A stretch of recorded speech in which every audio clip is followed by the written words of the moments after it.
Hey, hello everyone, Sean Simons, PPG Grandpa. Thank you guys so much for listening to the audio podcast.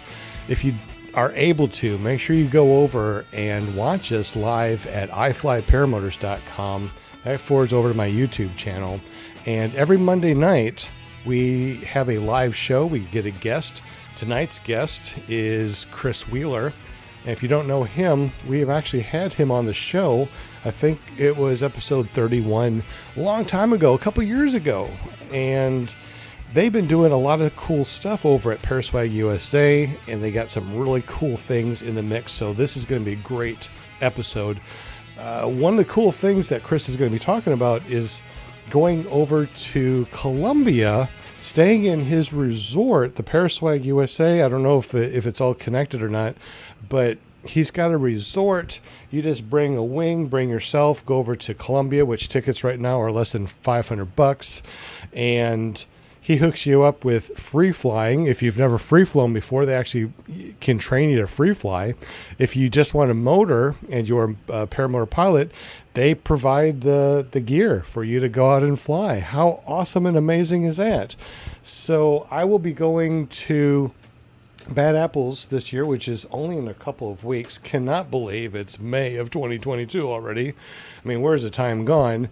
And I will be going to Bad Apples, which is a week or less than 2 weeks, a week and some change right now. And I'm really looking forward to that. Are you going to be going to Bad Apples? If you are, we're going to be giving away a bunch of really cool stuff. I got the 3D printers over here. We're going to be printing out some cool 3D printer stuff, all about paramotors. We got a bunch of other things that we're going to be giving away also over at Bad Apples. So make sure you find me. If you want to, text me. My phone number, my personal phone number is 501-747-3558. I'll say again in just a moment.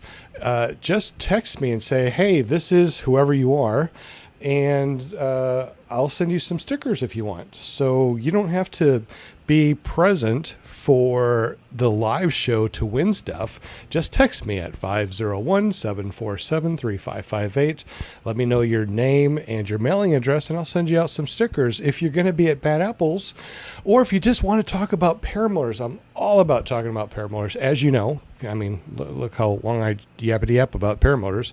Yeah, I think that's why I got a podcast, because I love to talk about paramotors so much. And also, quitting the job. So now all I do 24/7, especially sun up to sundown, 7 days a week, is just talking about paramotors, training paramotors, going out doing cross countries, doing some cool stuff like we're 3D printing out some throttles. We got some strobes that we're working on, some lighting systems that we're working on also. And the cool thing is we're actually going to be building, or we're kind of in the process of building, 3D printed paramotors. I know, right? How the hell do you 3D print a paramotor? Well, we've been working on it, and it's been a little bit more difficult than I thought. Anyways, if you want to go to Colombia, get up with Kris Wheeler. He'll be talking about that later on in the show. And from what I remember, it's like $500 or less for the flight. They'll have a porter over there that'll basically take care of you for the week that you're there. And they say, just give them like $200 and $200 for the room. So less than $1,000, you can go out of the country, go someplace and fly in some exotic areas and be completely taken care of by people that know how to fly and free fly and paramotor. And if you want to learn how to paramotor, or I don't know if they learn how to teach how to paramotor. If you want to learn how to free fly, they'll teach how to free fly. I'm not sure about the paramotor. I will have to ask Kris and figure that one out. But anyway, thank you guys so much for listening. We're going to be training up until we leave, which will be Wednesday, right before Bad Apples, and I'll be at Bad Apples on the 12th of May. So make sure you look for my flags. I'll have 2 flags, the Clear Prop TV flag and a PPG Grandpa paramotor flag that will be flying on my car. And I would like for you, if you want, to sign my Clear Prop TV flag that I have. Matter of fact, please come over and see me and tell me, hey, I heard that you have the flag. I want to go ahead and sign the flag and I will definitely pull the flag down, sign your name, and be part of the Clear Prop TV signature on the flag. I don't know what else to call it, but it's gonna be really cool. You got my phone number, 501-747-3558. Definitely give me a text, let me know who you are, and let's talk about paramotors. Anyways, without further ado, this is season 3, episode 120 with Kris Wheeler on Clear Prop TV, PPG Grandpa's Paramotor podcast, and paratalk.org. Matter of fact, do me a favor. The next time you go over to Audible or not Amazon, is it Amazon? Yeah, Amazon. Search for PPG Grandpa's Paramotor podcast, and it'll come on there. I mean, we got it on Amazon.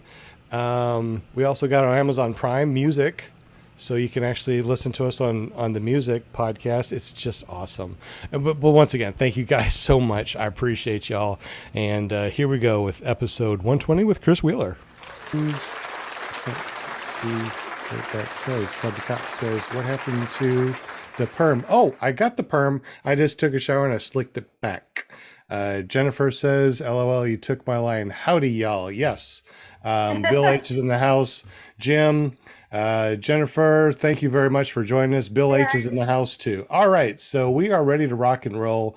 Thank you very much for joining us. Today, we are going to be talking with Kris Wheeler. If you don't know, he was on our show back in September 2nd of 2020 on episode 31. So was that our first year, or was 2019 our first year of doing this? I don't remember, but we've already have over 25,000 downloads on our show, which you can go to paratalk.org, or you can just see us here, our pretty faces, on Clear Prop TV. And of course, just search for PPG Grandpa's Paramotor podcast. We got a bunch of other people that jumped on. So Daniel Roosh, welcome. Goldie Thiel, I think I said that right. Travis D is in the house also. Thank you very much for joining us. And I think I even said hello to Kelby Cox, right? I hope I did. Anyway, welcome everybody. My name is Sean Simons, PPG Grandpa. You can always find me at iflyparamotors.com. Let's introduce the panel real quick. We got Paramom USA, our very own Linda Anderson. Welcome, Linda. How you doing, girl? Hi, good. I love my Mondays. Just hanging with everybody. Welcome, welcome. And, glad you made it. Me too. Thank you, Kris, for joining us. And Mr. Jim, we're going to have an awesome evening. So anybody in the chat, you got any questions, just throw it out there, because we're here for you and everything. And thank you so much for joining us tonight. It's going to be a great show. We're going to have a really good evening tonight with y'all. So thank you. I forgot my pom-poms. What? I know. Who are you? Oh,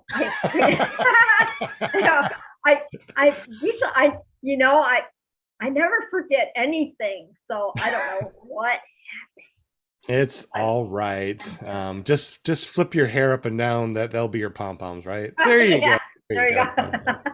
Well, thank you very much, Miss Linda, for joining us. If you want to be on our shows, just get up with Linda Anderson. If you go to paramomusa.com, it does forward over to her Facebook page. Just PM her and say, yo, I want to be on PPG Grandpa's Paramotor podcast, y'all. PM me, yo. Okay. Yo. All right. Thanks for being on the show. We also got Jim from Canada, Care PPG or carepg.com. He's our maple syrup money guy. What's up, Jim? Glad you can make it, buddy. Things are going good. It's nice to be here. Just made it by the skin of my teeth. You did. I'm so glad that you did. If anybody has any questions for Kris later on in the show, please say hi to Jim in the chat and direct your questions to him. That way he can let us know that you guys are asking questions, because I can't see in this particular view. I got to leave and come back, and it's horrible. But thank you very much, Jim, for joining us. And we'll talk more about your maple syrup money and your Care PG and your Care PP and your Care PPG. Right on. We'll get there. Just so many .coms. But it's not about you. It's not about Linda. Not about me. Tonight it's all about my dog is choking. Kris Wheeler, welcome to the show, buddy. It's been a while since we chatted on the podcast, man. Yeah, Sean, it's good to be back. Thanks for having me. I appreciate it. Absolutely. It looks like you got some sun. So you've been flying for a while, it looks like. Yeah, we've had a crazy spring.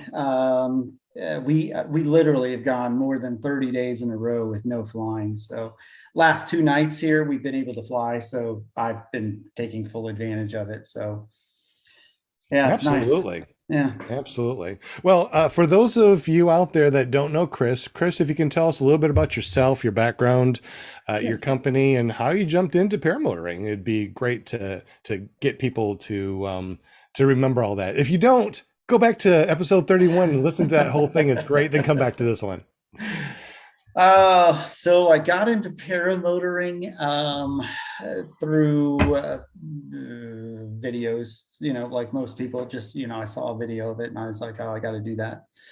I started off hang gliding and then I went into just general aviation, my PPL, and now paramotors, and now I'm actually starting free flight as well. So I'm hopping back and forth between here and Columbia and doing some free flight lessons and tandem lessons and things like that. So just to be a better pilot, that's kind of my thing.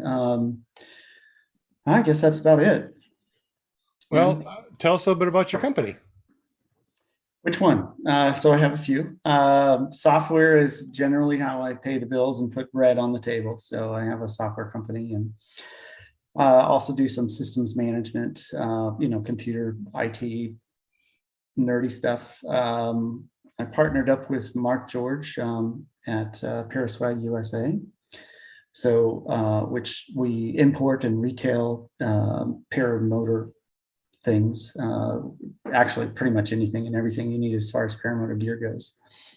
So getting ready to do a few things in Colombia as well as far as manufacturing. I'm opening a manufacturing company there.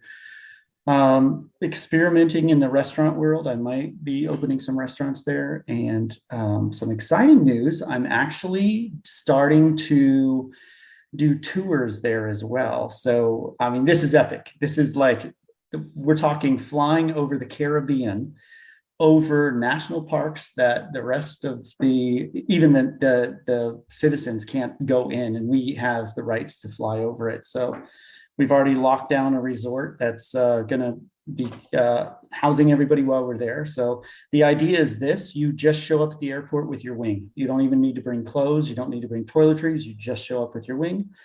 Somebody is hired for you and they will take care of all your toiletries, all your clothes. You'll have a fresh new pair of clothes every single day. And then when you're ready to go back home, you just take the clothes that you came in on and your wing, and that's it. So Ruben is who I'm doing this with. Ruben, this has been Ruben's dream for over 20 years. And those of you guys that don't know Ruben Fly is literally the grandfather of paragliding in South America. He does tours in Brazil and Costa Rica and Colombia and everywhere. And he's based out of Colombia. And he does a lot of free flight and a lot of motor. People come from all over the world to learn how to fly from Ruben. So you name the paraglider, and they've, the paraglider acrobat guy, or, somebody famous in that paragliding world, and they probably know Ruben or probably gotten lessons from Ruben at some point. So Ruben and I have kind of hooked up to try to get the tours going. And so I'll be heading out there. I think this week, I'll be heading out there again to go meet with Ruben and just kind of get some footage of where everybody's going to be flying from and that kind of thing. So that's my latest exciting venture, is kind of, make it a very inexpensive, but very well valued tour of Colombia, right? So if you want to do free flight, we're going to be doing it from several different locations. Colombia is like Brazil, it's a mecca for free flight paragliding. But if you just want to do motor, then we all meet at Cartagena. And Cartagena is right on the Caribbean, right on the ocean. And there's a bunch of national parks right there, crystal clear beaches. And so basically we'll just be flying out of Cartagena on different excursions throughout the day. And it's one of those places where, you can fly throughout the entire day. So you're going to get a good, 8 hours at least of flying. You're going to be landing several times to refuel and set. So it's going to be kind of an awesome adventure if you're up for it. So I'm hoping that people will choose to do both free flight and motor, even if you've never gone free flight before. I think it's definitely something you should try. And that's the place to do it, because you have such awesome people around you that can support you, or tandem rides or anything like that. So now I'm just trying to get it to a cost that's very reasonable, and try to put some people in Colombia, put them to work, as far as concierge and things like that go. So, yeah. That is so incredibly awesome. Yeah. I mean, wow, to be able, see, that's one of the things that I've always had an issue with, is leaving the United States, because it's like, how do I travel? Once I get there, how do I go there? Where are the places to fly? I mean, I don't know these things, because, I know that I can go anywhere in the United States. I can pull over on the shoulder and go fly if I want to, as long as I'm in the right airspace. Yeah. But, going to Colombia, that sounds really awesome. So I assume that we'd bring our wing and take a flight there, land, and then you take care of everything until we return back home. You will have a concierge that's assigned to you, right? Okay. That person is responsible for everything you need. You need a pack of cigarettes, they go to the market and they get it. You need a shaver, you need toothpaste, you need underwear, you need t-shirts or whatever. They're going to have your clothes already set out for you, all your toiletries and everything. But if you need anything else, they're going to go to the market for you. So all you need to do is just focus on catching up some sun, just the awesome views, flying around if you want, that kind of thing. So you don't have to worry about any of the worldly necessities. You just kind of can just enjoy your time. And that way it gives that person a job, which is extremely needed in that part of the world. But it also allows you to be freed up and not have to worry about the necessities of travel. Like, is my bag going to show up? Yada, yada, yada. You're just carrying your wing, just carry it on board with you. And when you get off the plane, we're ready to fly. That is awesome. Do we have any questions, Jim, or anything in the chat? Yeah, there's questions in the chat, but I've got questions about this subject first. Go for it, man. Go for Okay, it, so is this going to be like all year round, or is it seasonal? No, it's all year round, because it's on the equator. So the seasons really don't matter. Medellin is probably the farthest you'll go away from the equator, and that city is named the City of Perpetual Spring. Not joking, it's always in the mid 70s there all year round. Doesn't matter what time. So yeah, and it's up in the mountains. It's beautiful. What about like a rainy season? So the rainy season is there, but it's even during the non-rainy seasons, you're still going to get rain every day, or just about every day. But it only lasts for like a half an hour to an hour, and then it's dried up. So yeah, even in the dry season, it's raining, because it's jungle. So it's it's raining. That is really awesome. Yeah.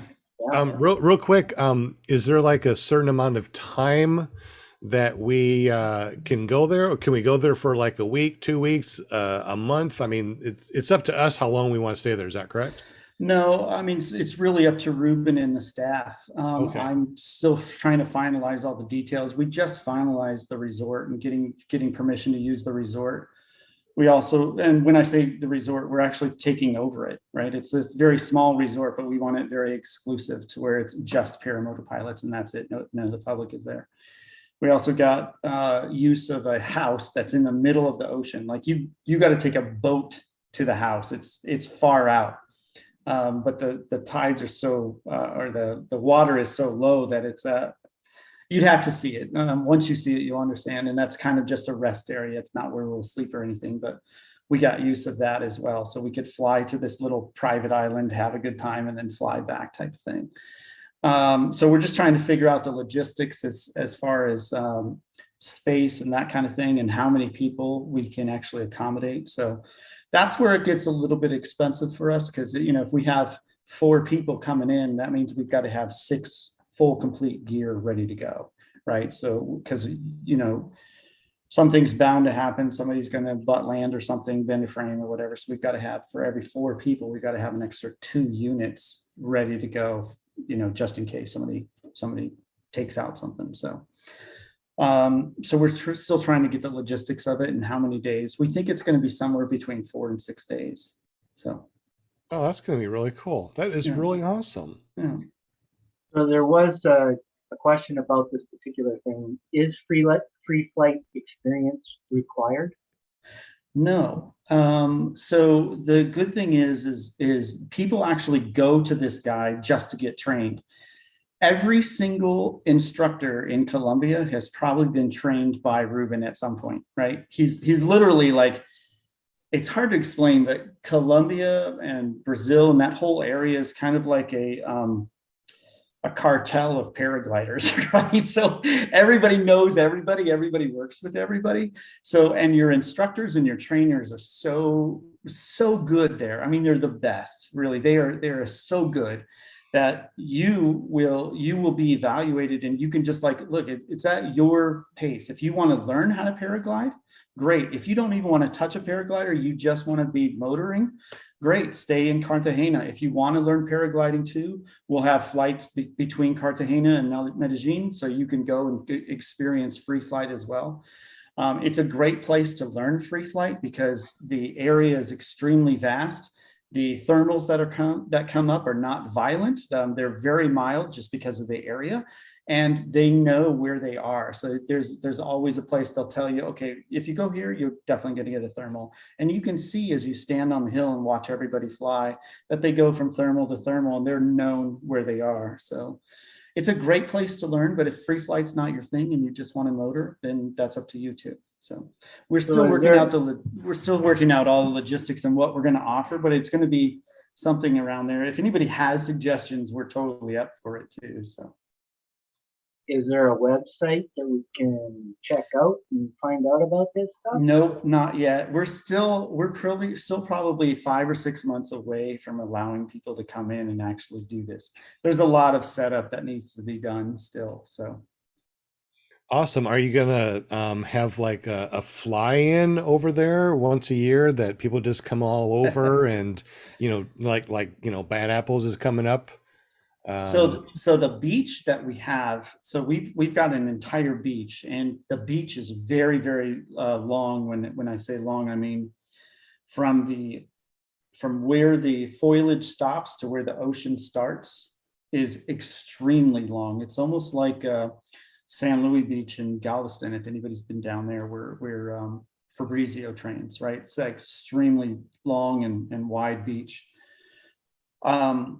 We could have a fly in there. I don't know if you would get the draw though, because I don't know how many people would go overseas just for a fly in versus having the experience by themselves. You know what I mean? So when you're a small group, it's more like a vacation. Flying's kind of stressful, because there's just so many pilots in the air, and it's great for, chatter and talking and stuff like that. But fly-ins are never great for flying because it's like a beehive, at least that's what I think anyway. So speaking of beehives, the biggest one in the country is coming up, next weekend, the weekend following, something like that. Bad Apples? Yeah. Are you going to go to Bad Apples? Matter of fact, Bill H asked, are you going to go to Bad Apples? Yeah, I'll be there. Sweet. There you go, Bill H. We got another question too. What socks do you have on? Let's see. I don't know if I can reach my leg up. So they're orange and diamonds or triangles. Okay. Who asked that, Jim? That was asked by Mr. Eric, PPG leader. I wonder if there's a something behind that we don't know about. Why do you have socks? All different types of socks, Kris? I don't know. I mean, it kind of started off where I got a few, silly pairs of socks, and then I just kind of liked them, and I took pictures of them, and I noticed that everybody else is taking pictures of their shoes when they fly. And I'm like, I'm going to just take pictures of socks. And so I started posting them, and then it just became my thing. And now it's like I have, hundreds of pairs of these crazy socks. And I don't know, every time I fly, I just make sure that I have a pair of socks on I've never taken a picture of, so I can just post it. So Okay. I don't know. It kind of naturally came. I'm not sure. It wasn't planned. Interesting. Travis D in the chat asked everybody in the chat, in case you didn't read it. He said, "Who's all going to Bad Apples?" So if you're going to Bad Apples, make sure you say, "Yes, I'm going to Bad Apples" in the chat. I'm going. Kris is going. Jim's not going. Linda, are you going to? No, Linda's not going. So the dog is joking and the grandpa's going so far right here. So let us know if you're going to be going to Bad Apples. I really can't wait. How many days is it? It's like a week and some change, right? I mean, it's just right around the corner. Or is it 2 weeks and change? I don't know. I think it's like the 12th through 16th or something right around there. It's I don't think it's this weekend. I think it's the next one. Yeah. Okay, so just shy of 2 weeks. Yeah. Wow, that is awesome. Any other questions that I missed in the chat, Mr. Jim? No, not at the moment. Okay, because I'm scrolling through and I'm looking too. It's like, where's Will Fly? Will Fly said he won't be able to make it. I think he's out flying or having a good time. Thumbs up. Thank you very much, Eric, for thumbs up. Kelby Cox, thumbs up. Mark McElroy from Paralife PPG. The other PPG, the other Nick. John Wayne, he helped support the show. Jen C is in the chat too. Nick Griffith is in the chat. So thank you very much for joining us. If you have any questions for My Dog is Joking, Kris Wheeler, make sure you say something in the chat. Tag Jim so he can see that you've asked a question. But I'm really impressed. I think this is pretty cool. I mean, I want to go. I mean, I want to leave the United States, go someplace and fly. That sounds tremendous. And he said that's what, 6 months, 6 months away from actually. Yeah, I mean, if somebody wants to go now, I'll take you. It's not going to cost you anything. Just pay for your flight and then just pay for somebody while you're there. What I mean by pay for somebody is take a few $100s with you just so you can provide somebody some work while they're there, right? My whole reason for this is twofold. One is that I really love putting families to work. And this is one of those areas where like the people have worked so hard to clean up their country, and it's so hard to provide a better atmosphere for a tourist, right? Because for, decades, it was not a place you would want to go. And so now it's so clean and so safe and so wonderful, but their economy is horrible. And then you had Venezuela, which crashed, right? And so a lot of the Venezuelans are coming in now, which puts another big stress on their economy. So if somebody wants to go, I'd be happy to take you. Just it's the cost of the plane trip is less than $500 round trip from Dallas or Miami. Yeah. Wow. Yeah, it's cheaper to fly to Colombia than it is to LA half the time. Right. It's a very cheap flight. It's a long flight. It's about 5 hours, 6 hours from Miami or Dallas or Houston, wherever you're popping out of. I think they fly. Yeah, it comes out of Atlanta, Miami, Dallas, and Houston is the only places that I don't know if you can catch a flight from LA there. But anyway, yeah, it's less than $500 as long as you have like 2 weeks notice. It's like a 5 to 6 hour flight. Once you're there, you're just like, life just slows down and you're just totally happy. So what you do is I'll have a person and just pay him a few $100s, right? Average salary there for a month is $375 a month, right? So give somebody a couple $100, for 5 or 6 days just to like buy stuff for you. And that guy is super happy, right? And they'll taxi you around, they'll take you wherever you go, but I'll be your concierge if you just want to go with me. So, and I'll be happy to show you and meet everybody. You'll meet pilots that the skill level is so high, you're just like amazed, but I'll take you to all the flying sites and we'll just have a great time. So wow. Once we start doing this for like tours though, it'll kind of be a bit more organized than what it is now. So I just want to get people's brains thinking about this as far as a holiday goes. So if you have a long weekend, 4 or 5 day weekend, it's a great holiday. It's a great place to fly and you'll never forget it. That's for sure. That is so awesome. Nick Griffith donated $5, said everyone pray for Sutherland. Apparently, James might have had an accident. Oh, Really? I didn't hear about that. It just said that James had an accident. James Oh, no. is, I think the Charlie Soap guy, isn't he? Yeah, Isn't I that think James so. Sutherland? I think so. Yeah. But Oh, he's a great guy. I've He's a been great guy. known to be wrong, and then I realize I'm right. No, Nick, if you can text me and let me know what's going on. I didn't know anything about that. Um, that's awful. Yeah. And thank you, Nick. $5. That's getting me close to be able to go to, where's this? Brazil? Where am I going? Columbia. Colombia. Yeah. Yeah. Is it a Clear Prop TV trip? We There you could go. do that. You There know, you if go. it's $500 and $200 for the dude, all you'd bring is yourself and your wing. That's $700. Yeah, person. your nightly stay is probably $40, but believe me, with that $40, you're staying in a very, very nice place. So yeah. So altogether, $1,000 would be $500 to fly there, Mhm. $200 for the guy, couple $100 to stay there, Yeah. buy your trinkets and stuff, and it's like $1,000 to go on a trip. This sounds amazing. I mean, Yeah. it's It really cheaper. is. It sounds Yeah. like it's cheaper to do this than it is to go on cruises. And I love going on cruises. I have never been on a cruise, but I heard you can't fly from the boat, so I'd rather do this. I saw in the chat it says, yes, Mr. Soap, no detail yet. Think it's a broken leg. Oh no. Oh, bummer. No, that's not good. I hate hearing people, getting hurt in this field. That's something that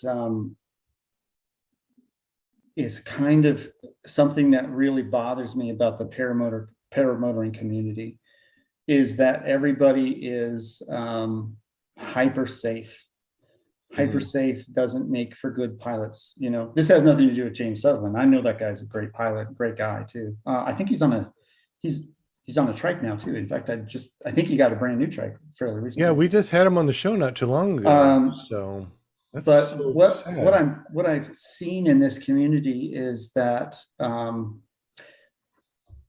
people get into a B wing and then they don't graduate from that, and they stay in their B wing and they stay in their lane. And I think that's okay for a time, but I don't think that's okay long term, because if you're not continuing to develop your skills in this, there's going to be a time when you need those skills and you're not going to have it, right? So when you're saying this, you're saying it's okay to jump to a B wing, but continue to fly. Don't take like 3 months off and then try your B wing again. Is that what you're saying? No, I'm saying that too few people go out of the B wing and start getting into a little more advanced wings. And immediately when I say that, people think, oh, acro. That's not what I'm talking about at all. I'm talking about moving your skill level up and up and up, continuing to move your skill level up and up. People get comfortable in these flying conditions where everything's stable, only fly B wings. This is all we do, and they don't develop their skills, right? I've learned how to launch, I've learned how to land, I'm good, and I'm just going to cruise, right? And it's that kind of mindset, I think, is the most dangerous, because if you're not continuing to improve, you're going to need it at some time, those skills that you don't have, because there's always going to be something that comes up. Does that make sense, Sean? Yeah, like taking SIV courses and continue to learn and going back to your instructor and learning more and more, getting more advanced as far as learning, not really jumping from A to B and C, but just learning and getting more skill out of yourself, right? Yeah, and I'm not going to be popular when I say this, but I'm not a big fan of SIV being your skill level training, right? What would you I think consider? SIV is great. I think everybody needs to take an SIV course, but Yes. I wouldn't consider that being your skill training. Okay. No, that's your oh crap, something happened training, right? That's all that is. Really, it's like, it's okay if I get into a crazy incident and I just happen to have enough altitude, this is something that I'm going to learn, right? And most people go to SIV training and they learn stuff like SATs or something. They're not, or stalls, you know what I mean? They're not, I think SIV training is a bit hyped considering what it is, right? I think, I think that it's a great idea. I think everybody should do SIV training, but I don't think it's in lieu of the pilot 2.0. Your instructor or going to another instructor, right? And just saying, look, I've have 150 hours. I have, how many ever hours you have, and just saying, bring me to that next level. That right there is going to do so much more for you than an SIV. Because most people that I see taking SIVs, they're going to do a SAT once in their life. They're going to do it in the SIV, but they're not going to do it again. Or they're going to do full stalls in the SIV, but they're never going to do it again. Great, you learned that, but it's not something that's learned in the brain because you don't practice. You don't do this time and time again. So when I'm talking about increasing the skill level, I'm talking about pilot 2.0, not once every 5 years I do this SIV course. Does that make sense? Yeah, I try to do an SIV every year, and every time I change wings or get a new wing, I try to go to an SIV just so I know the dynamics of my wing and what it can do and what it can't do, which is interesting because when my first one, I went to on the Roadster 3, I did all sorts of different things. I understood the wing. When I went there with my Gen Vantage and did the same thing, it acted totally different. I mean, completely different. Thank God I was on an SIV because it scared the crap out of me, and then, a different wing, you do different things. They're all 28 meters, 28 meter wings, and they all perform differently. And I'm really glad that I've gone to these different SIV courses. Not pretty much. I mean, I don't do SATs. I don't do barrel rolls and stuff like that. To me, the SIV course is strictly understanding what the wing's going to do in case there's an incident. And if it does collapse, all right, do I have enough altitude to try to open it up, or do I just throw a reserve? And also too, I threw a reserve at a SIV course just so I could feel what it feels like to come down on a reserve. Yeah. So, I mean, to me personally, an SIV is continuing to up my game every year. And I don't go there to just do acro. So I do like what you're saying though, as far as SIV courses. Don't go to an SIV just to do wing overs or just to do a SAT. Go there to understand your wing. And then, of course, like you said, go to other instructors or go back to your instructors and say, bring me to the next level. I've already done 100 hours or 200 hours. So there's many different ways of upping your game. I totally agree. People in the chat, what do you think? What would you do to help up your game? Let us know in the chat, and Jim, take note and see if there's anything that we want to talk about as far as the people in the chat talking about how to up their game. But dude, upping your game is definitely the way to go. What have you done? Now you've been doing this for 3 years. I'm at 2.5. I'll be 3 come December. Okay. I recently started tandem, right? And I've been, and so now I'm actually just in the middle of testing out a lot more wings. So I just picked up a Warp, picked it up fairly cheap because the Warp 2 is coming out. So and I Santa Croce just sent me a Carve to check out too. So I've been flying that a bit. Holy crap! Awesome wing, but. I don't know where Jen is going, so I don't know if there's a Carve 2 coming out, but let me tell you, I know now why that wing is so popular and so good. Can you tell us a little bit about it? I mean, I know that you test a lot of wings. You are very knowledgeable. Guys, if you want to know what a wing feels like or what it does, get up with Kris Wheeler, My Dog Is Choking, PM, and ask him. He probably has either owned it or flown it. Well, that, and I study like all of the manufacturing parts of a wing before I fly it too. So Jen there's some good things I like about Jen. Jen typically uses a thicker material than other wing manufacturers, especially on the underside of the wing. Typically what you see is you'll see a Porcher fabric, like a Porcher 31 or something like that on the upper, but then you'll see a Porcher 27 on the bottom. Jen doesn't do this. They typically stick with a thicker bottom as well as top.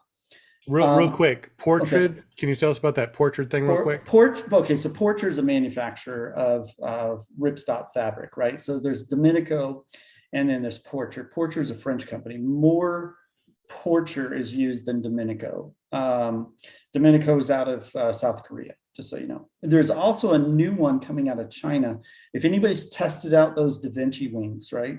Da Vinci now uses the ripstop that's coming out of, there's some coming out of China and there's some coming out of South Korea that's not Domenico. And Da Vinci is really the only wing that's been trying out these fabrics. So I'm very interested long-term what Da Vinci does, because they're only new coming out to the paramotor world and people are starting to get onto them. But anyway, sorry to get sidetracked. Jen makes a thicker wing, but their design is so good that, usually a heavier, thicker wing is going to be harder to get up over your head. Jen has a very good way of making it so the launches are very easy, right? The Falcon, I don't know if you've ever flown that wing, right? So the Pegasus, in my opinion, is a tough wing to launch, right? Out of all of their wings, I think the Pegasus, which is their air wing, is the hardest. The Vantage comes up fairly easy. The Falcon comes up like really, really smooth. The Carve is almost as easy to launch as that Falcon is. And it's a heavier wing because they're using thicker fabrics, but the response on that wing is amazing. It's literally on rails. So definitely not a beginner wing. This thing will get you in trouble quick if you're not used to it, because you can get upside down in a flash. But it'll do exactly what you want it to do. And when people say it's on rails, like, I've never felt a wing more on rails than a Jen Carve. It'll go exactly where you want it to in a flash. It is a great wing. So now I know that you've flown many different types of wings, and I'm extremely jelly because I would love to fly more wings than I've flown so far. I do love flying different wings, by the way. Hopefully over in Bad Apples I'll be able to fly a couple different ones also. But I know there's a huge difference between a low B and a high B, and jumping from a B wing to a C wing, even if you're at the high B wing going to a C wing, what are some of the things that people will have to realize when they jump from B wing to a C wing? Before jumping out of a B wing, make sure you understand energy management. It's the most important thing you possibly can learn is energy management. It is the one thing that will get you in trouble, right? Because a B wing is very difficult to do a wing over on. When I say difficult, it takes a lot of strength. You either got to rock back and forth a few times, or you got to do a power over, or you got to do something. And a wing over is typically that one maneuver that everybody wants to play around with when they have a wing, right? They just because you want to feel the energy. The difference of energy in a C wing versus a B wing is dramatic. The other thing is that if you go hands up and you let go of your toggles on a B wing, it's going to self-right very quickly. A C wing may never self-right. It may actually stay in that spiral. So that's energy management is the one thing you really need to know. So if you're turning left, you got to make sure you're holding right at all times, because you may need to forcefully pull right because you've got to get out of a turn and the wing's not letting you out of the turn as fast as you think you need to go.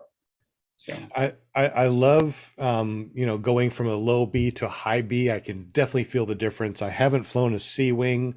I have no desire to fly a C wing. They seem to be interesting and fun, but I really enjoy just going up and looking around and doing cross countries. Are C wings really good for cross countries, or what are the reasons why someone would want to jump from B wing to a C wing? And Jim, right after this, I'll go to you to talk about the chat. So going from a B wing to a C wing. Okay, so the difference is a Volkswagen bus versus a Volkswagen Golf, right? Mm-hmm. You're going to have less gas. You're going to have better gas mileage on a C wing. If you're weighted the same, you're going to have better gas mileage on a C wing than you are on a B wing, right? Okay. Because they're typically more efficient and faster. B wings are horribly inefficient. A wings are the worst, right? So as you start getting into more advanced wing, you also get more efficiency as well. Sean, I would press you to get into a C wing, or at least start putting some hours on C wings and start understanding, because once you get into that type of wing, you're moving to pilot 2.0, which is, I think, is a safer place to be. I feel way more comfortable and safe not on a B wing, right? Because Really? a B wing, oh yeah, because I don't know how to explain it, but typically it makes me focus on piloting, whereas a B wing, it's hands up and I'm taking pictures or whatever. But the chances of me running into a radio tower or cell phone tower are much greater on a B wing, just because you don't have to think about doing anything, right? You're not piloting necessarily on a B wing. You're just kind of floating around. So why would someone want to jump from a B wing to a C wing then? I mean, cross country, more efficient. I understand that. Yeah. But It's a lot funner. Really? Oh gosh, I mean, when you want to drive around the Walmart parking lot, you would much rather be in a VW Golf than a VW bus, right? Okay. It's a lot funner. It's just a much funner wing. Cross country, if you're feeling like you're wanting to do a cross country, a B wing's certainly not the one to do it on. Because you just can't go fast enough, right? They're very inefficient, or you get paraparked. If you're in heavy winds, it's better to be on a higher wing than it is on a lower wing, because you're just going to get parked up in the sky. Maybe my thought patterns were not correct, and going to a C might be good. I've always heard, don't advance too quickly through your wings. It's like, if you get a low wing, do everything that you can on it. When you can't do anything else on it, then move up a little bit and go to that high beam, which is what I did. I went from the Roadster 3 to the Gen Vantage, which was a huge jump from a low B to a high B. Yeah. And I could really tell, you put your hands up, it'll start to oscillate and start doing some weird stuff. You have to have, a lot of active piloting, even though it's a high B wing. So a C wing, I thought, wow, I'd have to always be up here and always No. It makes you a better pilot, because, like, I'll take a warp on a gusty day, right? And a warp is a dicey wing, right? It's a very efficient XC wing, though. It on that kind of a wing, you're kind of holding it from going back and forth this way, right? Going up in front of you versus, trying to overshoot you. So you're active piloting the brakes just to keep it up from you. But once you're on that wing, you don't even think about oscillations anymore, because you automatically, if you're starting to go into one, you just fix it right away, right? So if you're still, I think one of the good reasons to get into another wing as well is just because you feel the wing more. A B wing is very hard to feel, especially because you got a motor on your back and you're in this giant cage. You don't really fly your wing. Your wing is flying you. When you sit in a sports car and you feel the steering wheel and it's nice and tight, right? And you take a turn and it's just the glory of that car, and being able to feel the car is so much more than driving a minivan where you can't really feel. Does it make sense, right? Yeah, it does. There is so much more to the wing, and to being able to feel and do. It makes you a better pilot. It really does. Don't fear going into a more advanced wing. Don't fear it at all. All you've got to do is say, look, if my energy management's not there for today, then I'm not going to take deep turns. That's it, right? Just don't take deep turns. Otherwise you're fine. The flare authority on a more advanced wing is way greater than on a lower wing, right? I always felt that B wings were the hardest to land. Always thought that. Really? I'd land like a butterfly on my B wing. All my wings, I land like a butterfly. Try a more advanced wing. You'll find that the flare authority is a lot more. You can actually hold level a lot longer than you can on a B wing. You just don't have as much flare on a B wing as you do, because you don't have enough speed. You don't have enough velocity. There's so much, I would definitely say to the community, push yourself, don't go crazy out of your comfort zone, but don't sit in your comfort zone. You're not learning to pilot anything while you're sitting in a comfort zone, so, Okay. Interesting. yeah. Jim, what you got on the super chat? Anything going on? Well, Bill H, he mentioned that he was thinking about going to Lone Star Paramotor for doing their class, the 2.0. Mhm. And Nice. So is there an actual class that's Pilot 2.0, or are you just saying up your game, Kris? I know that Ron at Lone Star can definitely bring you to 2.0, right? I don't know of a class that's 2.0, but I know a lot of instructors that can teach you 2.0. Santa Croce can teach you 2.0. Busy Guy, though, I'm not sure how much. So I mean, how much I'm sorry. knowledge. Is that an actual term, Pilot 2.0, or is that just something that No, you're that's saying? just Okay. I'm like, going to the next Up your level. game. Right? Yeah, Okay, up in your game. Gotcha. Ron Turan can definitely bring you up to that level. Carson Rodenizer in Florida can definitely bring you up to that level. They In should fact, probably make a class called Pilot 2.0. That would be pretty cool. I agree. And you coined it, so we heard it here first. In fact, if I was going to go today and I would say, okay, I've got to learn 2.0, I would probably choose Max Acro in California. I would go see Max and say, Max, look, I got to go 2.0 and just have. And he runs a school called Max Acro, and they do a lot of SAV courses and Acro courses and stuff like that. But I'm not saying you need to learn Acro. That's not what I'm saying at all. Just say I got to go to the next level, and Max would definitely be able to take you there. So real quick, and sorry, Jim, I'll get to you in just a second. What do you feel is like the actual thing that you'd be doing for the 2.0, like better kiting, better launches, better landings, spot landings? I mean, what do you think besides the SIV courses and what you do in SIV, what would you think that would be the best thing to do? It depends on it depends on where you are and what you want to learn, right? Mm-hmm. Right. Everybody's road is different here, right? Everybody's comfort zone is going to be different, right? My risk reward is way different than a lot of people's risk reward. It's not that mine is better or worse than yours. It's just different. Yours is going to be where you're at your time and where you want to move to, right? I want to be able to do really, really, really good tandems. There's a few really good tandem pilots out there. And so that's what I'm doing right at the moment is I'm learning how to become a really, really good tandem pilot, right? Because I want to share this adventure with those people that want to learn, you know what I mean? Even if it's just a single flight to where it introduces you to what piloting is. I took a tandem flight when I was in Medellin last time with a pilot that was so incredibly good. I thought I was really good at wingovers, right? Because I can do full wingovers, no problem.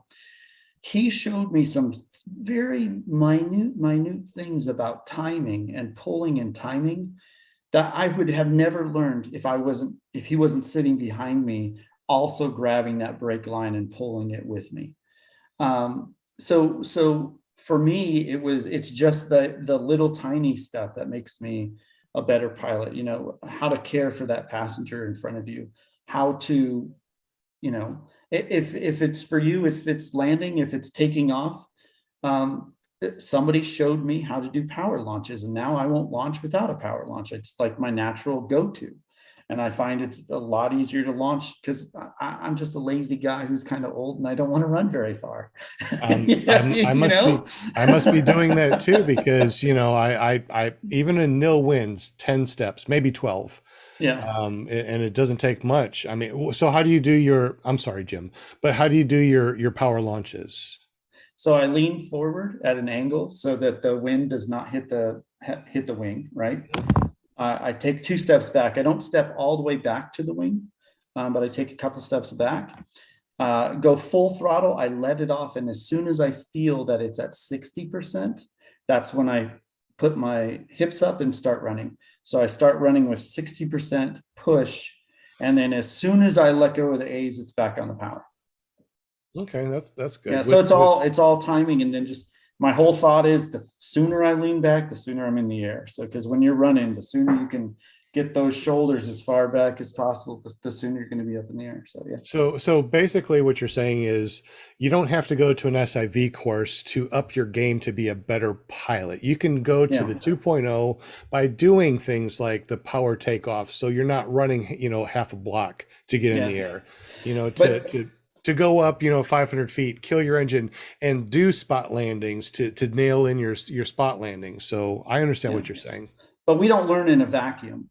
Right. It's important to like reach out to different pilots and different instructors to learn your 2.0. But yeah, I think too many people rely on SIVs to learn all their stuff. That's not where you're going to learn the majority of what you need to learn. The majority is going to be from reaching out to other instructors and other pilots, and just stop doing the same flight you're doing every day.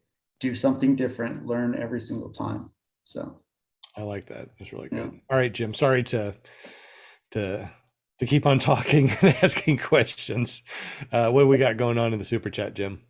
Shannon Brooks was wondering what your favorite, or what some of your favorite wings are, Kris. At the moment, the Gin Carve is definitely my favorite wing. I really like the Drift Air. I don't like Dudek though. I have an issue with the company, Dudek, the company. I've spent a lot of time in Russia, Ukraine, that area, right? So, and with what's going on, there's no good side to this. And any war, it's always the people that lose. And I freaking hate war. I hate it. But this moral projection of what Dudek has decided to do, right? That what do you call that when you project your morals onto other people? I can't think of the word. They decided not to sell any wings to Russia and all those pilots over there, right? Because they think it's like they're grandstanding against Russia and stuff. You're not hurting Russia. You're only hurting the paramotor community. It's those types of things. And this is not the first time Dudek has done something like this, where they try to grandstand on their morals and just because it's popular at the time. I just, that kind of thing. But gosh, they make really good wings. The Dudek Drift Air is a phenomenal wing. I just, if I could sit down with Peter and just say, Peter Dudek, who owns the company, if I could just say, stop, you're grandstanding, you just focus on wings and not on politics. Gotcha. The RPM Flow, holy crap, that's a great wing. RPM Flow, what was it? The RPM Flow? Who makes that? RPM. Haven't Flow. It's isn't it RPM? I don't know. Yeah. It's company out of Australia. I think they're Australia, New Zealand. I'm pretty sure it's Australia.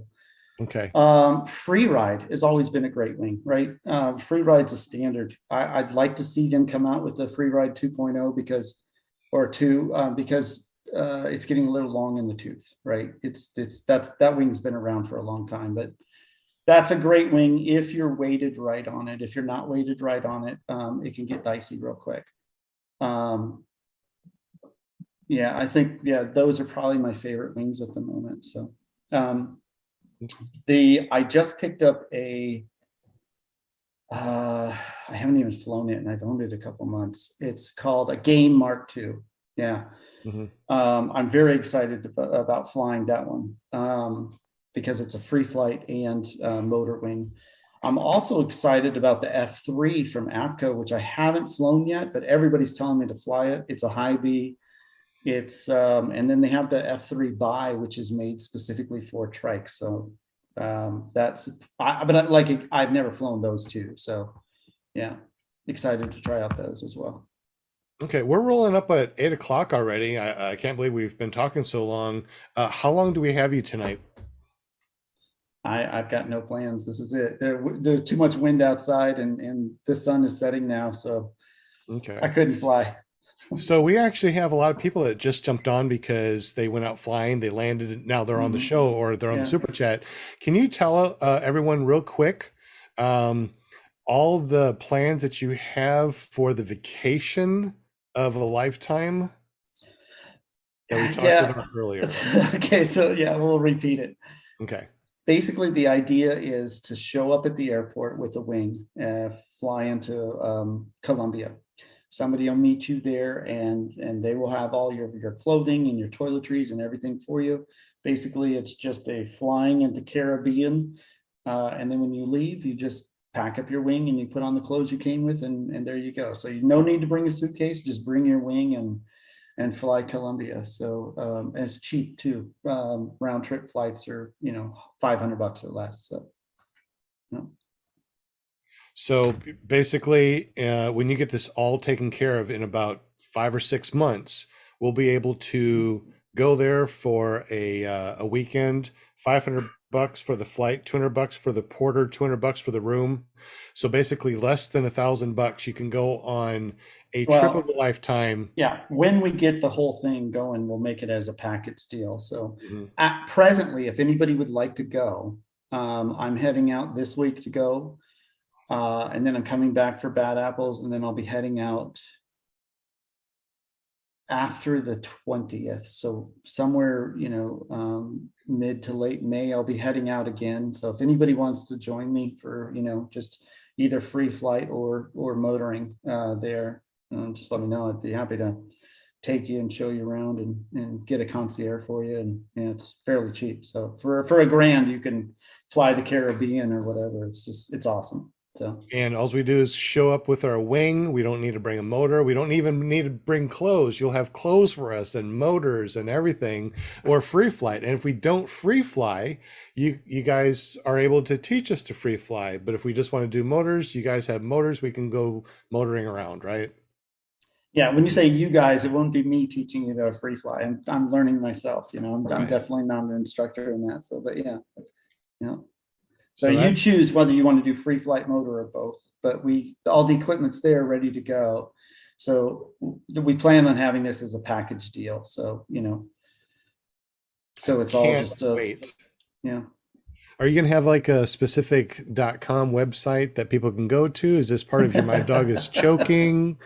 Is this part of Paraswag, or what is this? It's not part of Paraswag. This is really Reuben Fly. Look up Reuben Fly. If you don't know Reuben Fly, you don't know paragliding. Look up Reuben, and it's really his dream, and I'm just trying to help make his dream come true and give some families some jobs there. So that's awesome. Thanks for the recap for all the people that have just joined us. This is going to be absolutely amazing. I can't wait to go and check that out. Jim, anything else? I know that we keep on. You got everything already? We already talked. We already got all the questions answered. We're also doing an audio streaming to Podbean, and we got Dave's joined, Pink Squirrel, and IFV, and a bunch of numbers has joined. So welcome, guys, listening to the live stream.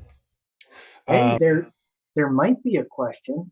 Okay. Somebody Greg said pound goals. So what are Kris's goals coming up? What are my goals? Yeah. As far as what? As far as flying goes, or what? Paramotor, flying. So I am 51. My goal at this point is to be able to do this as long as my heart keeps ticking, right? But I don't want to sit. I don't want to sit stable. So I've also been learning a bunch of acro lately, but I know that my time is very limited on being able to do what I can, because it's really a young man's sport for that kind of stuff, because you're pulling G's and your heart's just not what it is, and you can't handle as many G's as you get older. And I've started to notice this. So my goal as far as flying goes is just to do this as much as possible. My goal as far as the community goes is really to bring people to another level, to just bring the sport to another level, and just create that Pilot 2.0, or at least try to excite people into becoming Pilot 2.0. As far as Colombia goes, my heart is to provide people jobs there, right?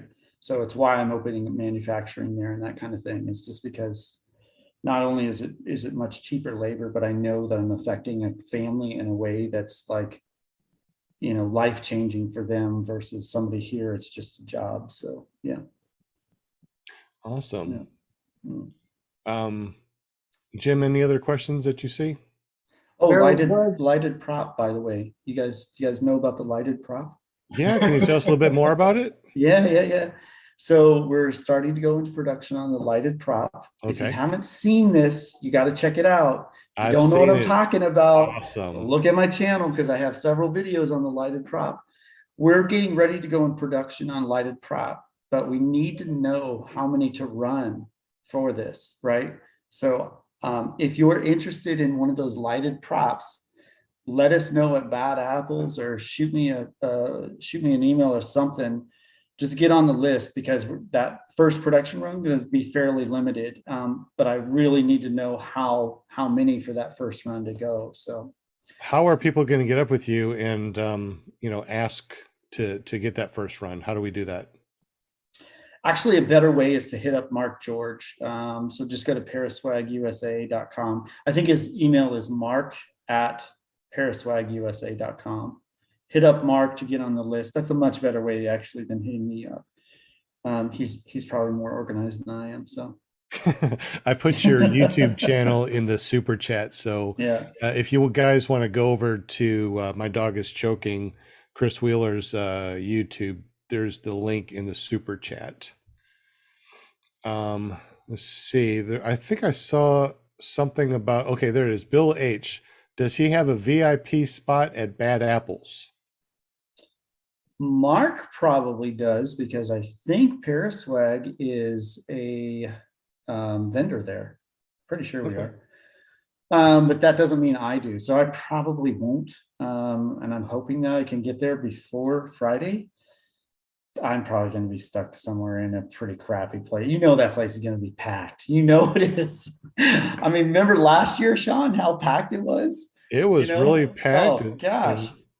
I bet you it's going to be even more packed. I mean, we tried to figure out, we tried to guess how many pilots we're going to have this year opposed to last year. And I can't remember what I said. I think somebody wrote it down. We all guessed. How many people how many registered pilots do you think are going to be at Bad Apples this year? I'm guessing, let's see. So I'm guessing 3+, right? So I'm More than gonna 3 say- people? I think so too. No, I mean 300. More than 3.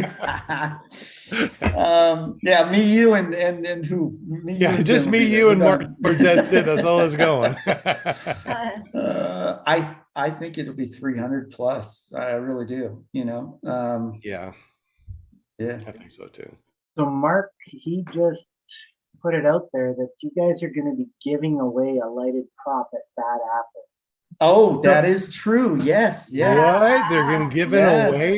Yes. What? So I think reason. maybe I might come to Bad Apples this year. Yeah, one reason to come to Bad Apples is to definitely get a lighted prop.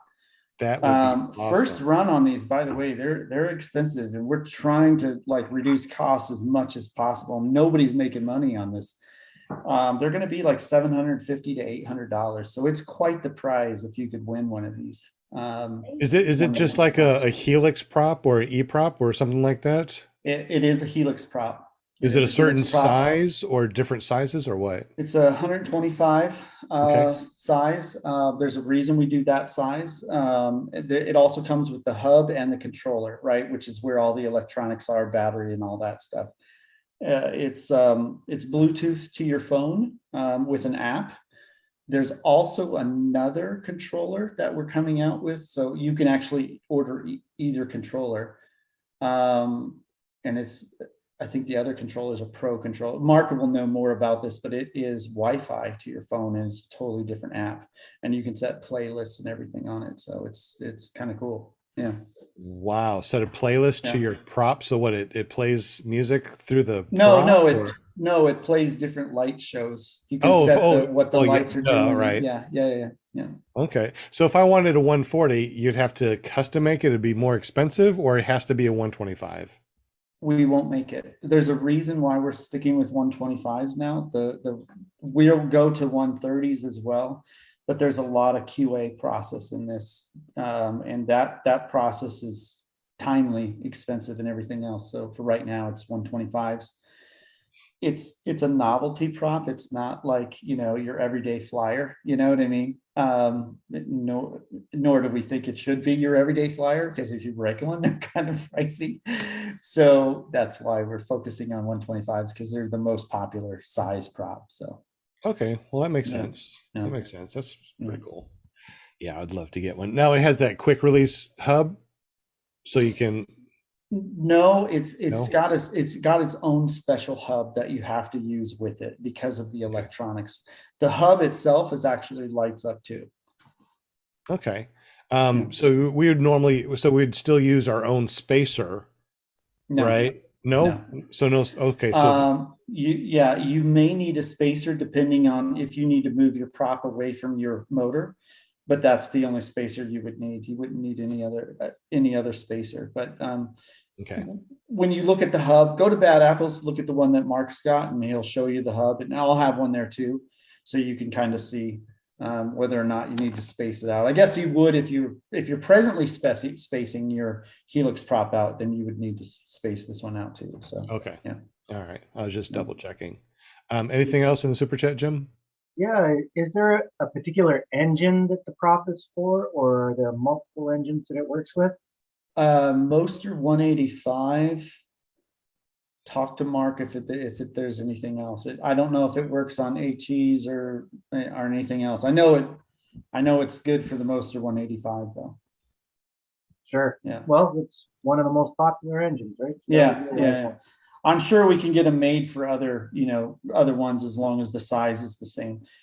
Understand that the longer the prop, the weightier that prop gets, and we're adding weight to the prop by putting the lights in. So there's a reason we got to stick with 125s until we get some more QA with the 130s and stuff. So, All right. Sounds really interesting. I'm Well, impressed. it sounds like Bill H is going to upgrade his motor from an Atom 80 to a Monster 185. just to get the lighted prop that he's going to win at Bad Apples. Yeah, there you go. What else are you guys going to be doing at Bad Apples? We're going to be able to demo any motors or props or wings or anything over there from Paraswag, or I don't know what Mark has planned. Mark eats, sleeps, and drinks Paramotor at this point. So I'm sure he's got something, but I don't know what he's got planned. So you might want to ask Mark. Mark runs Paraswag. I'm just partnering with Mark. It's Mark's baby. He's right. He actually runs the whole thing. So I just take out the trash. That's it. And if that, and he usually yells at me because the trash is not taken out. That sounds about right. That's funny. Yeah. Yeah. So Mark he confirmed, he said that it's only available on the Monster. Only available on the Moster 185 right now. Okay. Gotcha. And it's only a 125 on the Moster 185. Okay. So sorry, everyone out there that has the Corsair or Atom 80, it just ain't going to work yet, but it doesn't take very much to put in multiple holes for multiple hubs. Matter of fact, that's what Vortex Aero does. Their Helix lookalike has multiple holes to go on multiple engines, machines. Yeah. Gotcha. So I don't know if you want to drill into those, because there's a gear ratio on every prop, that it's designed for. So I don't know if that's the greatest of ideas. So no, I wouldn't drill either. No, it'd have to be pre-done. Yeah. But that's something to think about in the future. So you have one prop that can fit on multiple hubs. I think it would have to be a variable prop though, just because the gear ratio is different on engines, So do you make them for the 2.68 and the 2.8, whatever it is, for the two different gear ratios for Moster, or only the 2.68? So we don't actually make the prop, we modify the prop. So we're buying the props from Helix, we modify them and then resell them. So okay, so you do have both ratios on the 125s, yes? No, I would probably say we have I would ask Mark. I would probably say no, we just have the 268. Okay, Mark. Which is the most popular, I think. Yeah. Mark, do you guys have it for both the ratios for Moser 185, or is it just the 2.68? Man, you got so much going on, and so much information, and so much fun going to Colombia, and gosh, this is just amazing. I'm like boom, I'm boom. It's just I was not expecting the Columbia, vacation package thing, but I can't wait for you to get that ready, and I might take you up on it in a couple of months to fly down there with you and just hang out and see what you guys got going on. It sounds freaking amazing. Yeah. So Mark just said that it's 2.68. Okay.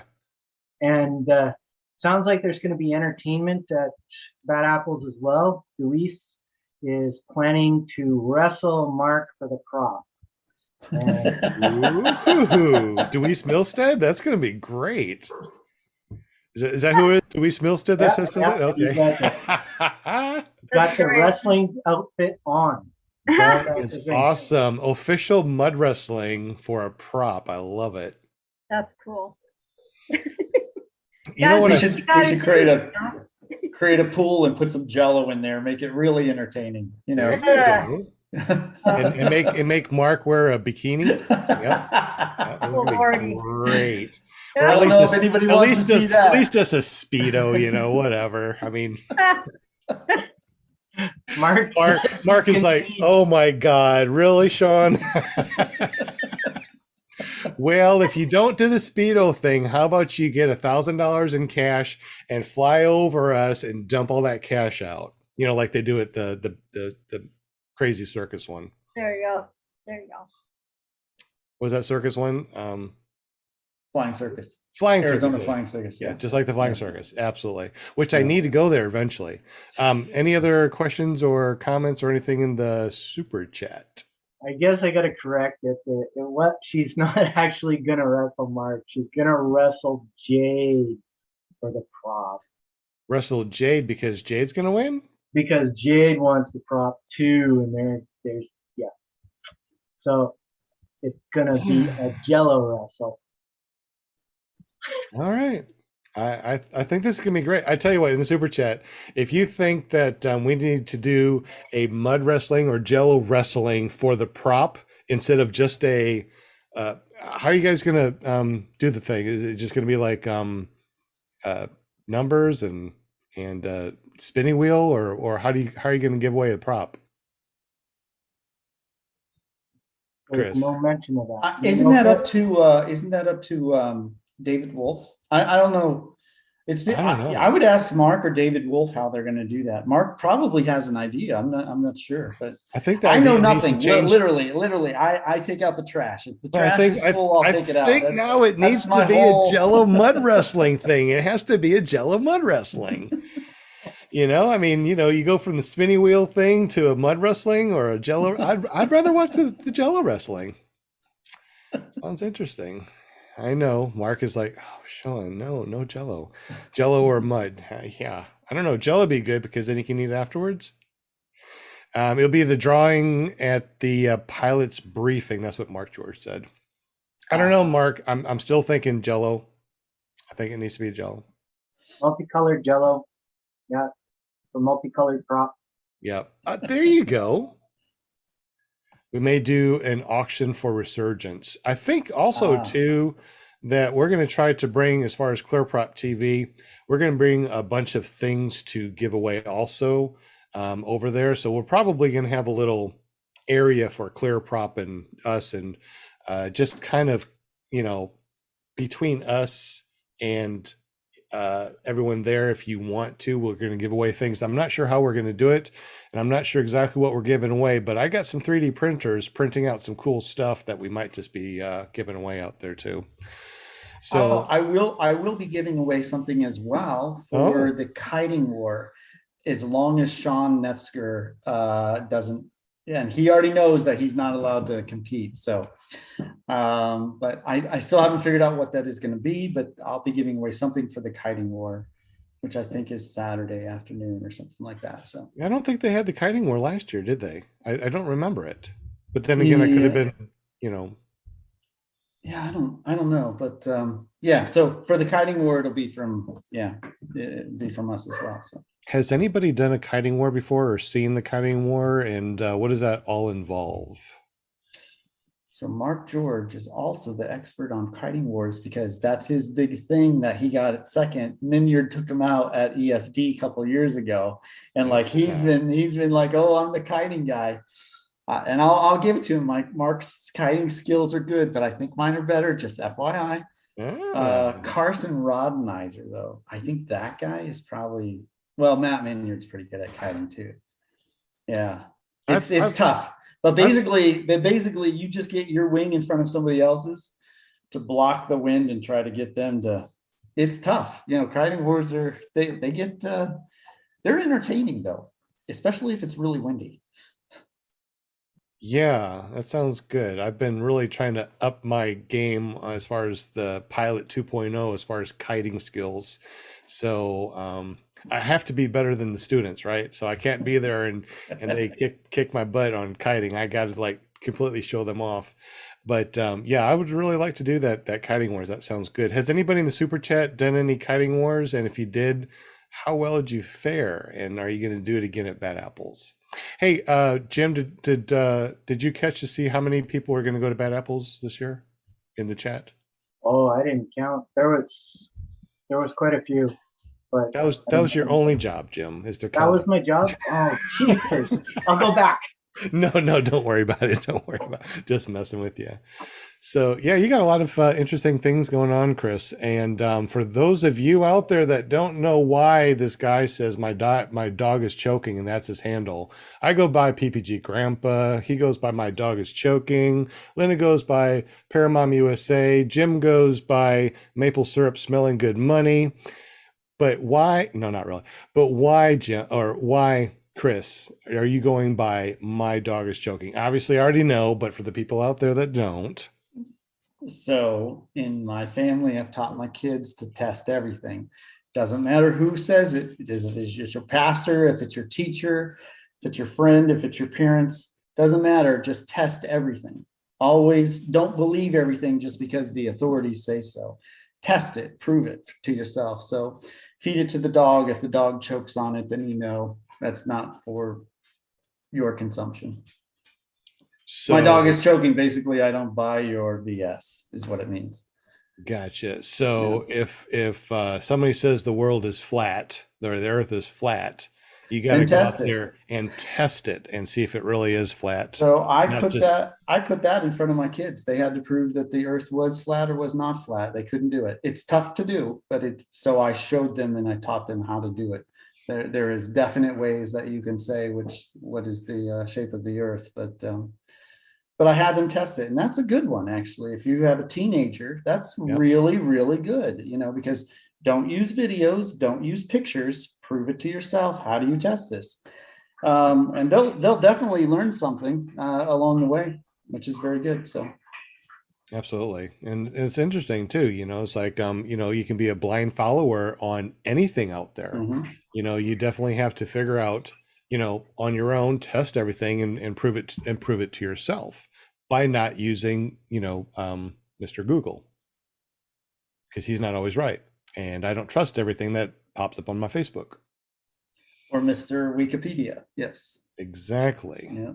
Interesting. So thank you very much as far as, letting us know about the dog is choking. Are you interested in going over that video that we talked about or we showed before the show, or do you want to just nix that and continue on our podcast? No, let's go through it. I think it's a good learning experience. I definitely learned something from it too. So. Okay. So as I spool this up, go ahead and let everybody know what we're going to be watching. So I was getting impatient. I was in around Southern Colombia, and I was and I wanted to get a flight in. And the day before, I had gotten rained out, and I really wanted to get a flight in. I had borrowed a motor that had just come from the beach, so we're talking 5,000 feet in elevation difference.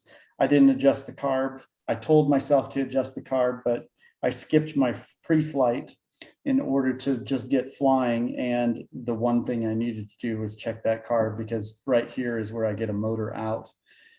No place to land, because you can see that the around the lake is just cliffs. And so I had to, and I couldn't flare here. Right about here is where I knew I couldn't flare. If I do, I'm running into barbed wire past that area that I'm about to land in. So when we're imagine, looking at this too, it kind of looks like there's some, nice sandy beaches down there, and yeah, it's but nice and look flat. closely. Yeah, look closely. That's not beach, that's rock. There's no sand there. That's rock. And that's and a it's cliff steep. face. And Yeah. that's a cliff face. Yeah. Yeah. So So I had, before I learned how to land, I took a lot of face plants. And so I knew I had to take a face plant here. So what are you coming up on? It looks like it's pretty clear. Looks like you got this, but you said there's some barbed wire. You can see the posts right there, the barbed wire posts. And to the right of where I'm landing, that is cement banisters and stairs. So I wanted to stay away from that. Basically, I just had to eat it. And as you go through this, you'll see that the barbed wire, I run into the barbed wire and it sheared the GoPro off of my helmet. It literally, if I didn't have that helmet on it, I would have been scalped. I was very lucky to walk away from this. So it's very important to wear a helmet, even though it may be uncomfortable or silly or whatever. It can save your life in an emergency, and that's what it's all about, right? Is in emergencies, just like what do you call it? Reserves. Yeah, and I typically fly with 2 reserves. So reserves aren't a thing that I've ever had an issue with, but helmets are. Before this, I never wore a helmet unless I was filming. So I was very happy that I was filming on this one. Mark George has since made me promise that I will always fly with a helmet. And now I see why. Because if I hadn't been flying with the helmet here, I would definitely have been in trouble. But that's not the lesson I learned. The lesson I learned on this was don't skip a pre-flight, and don't let your risk reward be within the ranges it needs to be. I think I was a little bit farther on risk on this particular flight than I should have been. Yeah, it looks like it's really beautiful there. It looks like there's lots of like looking straight down there. It's like I see grass, but it looks like it's a huge embankment. It's like a huge, a difficult way to land because it's not flat. I can't tell, but are there lots of outs that you think that you'd be able to land? Because you do a lot of spot landing. You are really good at spot landing. Not a whole lot of outs, but as you let this go forward, if you pause it about right, keep going right there. You see just under my feet, yeah, push pause. Just under my left foot, you'll see this brown patch.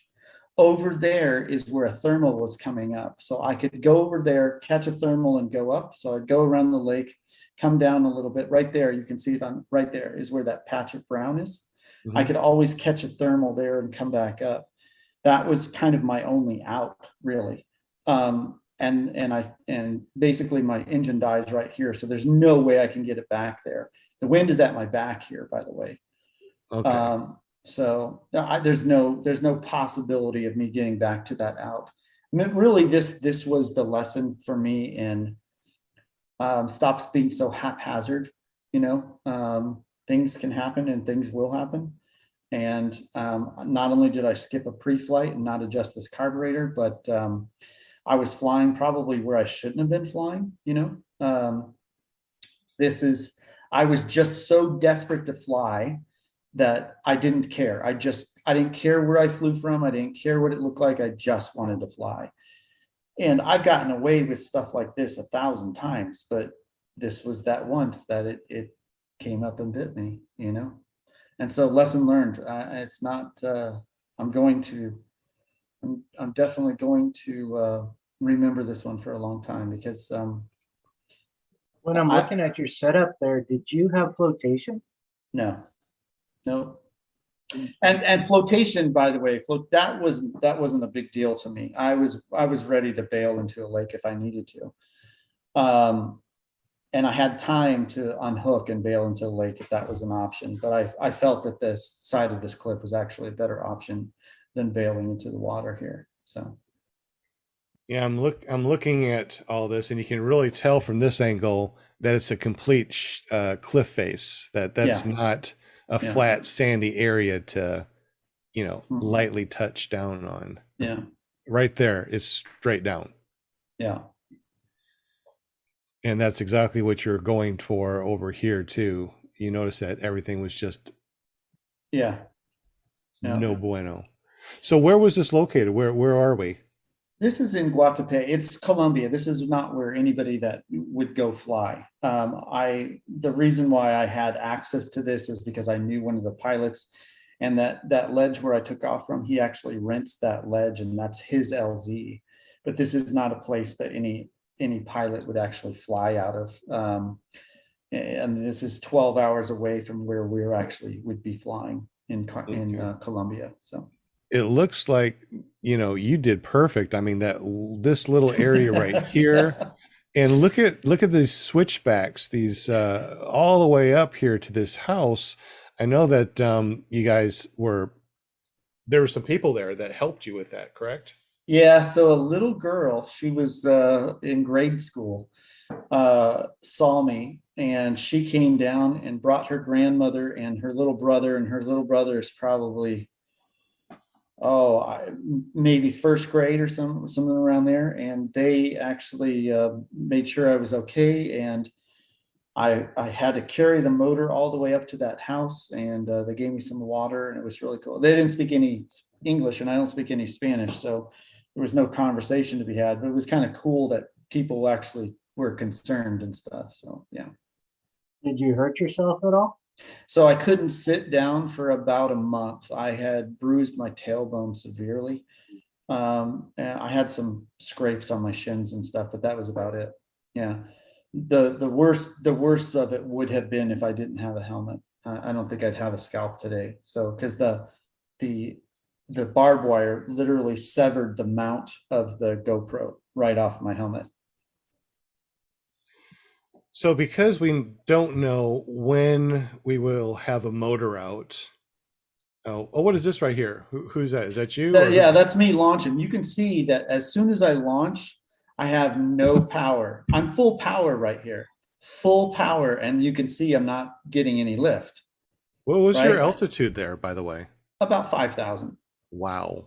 Yeah, so I'm way up in the mountains. It doesn't look like it because it's all jungle there, but um, yeah, I have zero power, and I knew at that point, oh, I should probably not be flying. But I had been able to catch so many thermals and get back up and then come back down and get back up that I just kind of got like, I don't need an engine that bad. I can, I don't need an engine that bad. I love it. stupid thinking, just yeah, just wanting to fly more than having brains to fly is basically what that was. So Well, that's really nice that you met a bunch of nice people and yeah, they helped you out, even though you had a language barrier. yeah, And this is where you went through, right? Right here? yeah, right here. This was the little gap, and you can see the barbed wire that I ran into there, and yeah. Wow. But here's what's cool. I did not wreck any of the equipment. Well, that's good because you said that wasn't even yours, right? It wasn't mine. Yeah, yeah.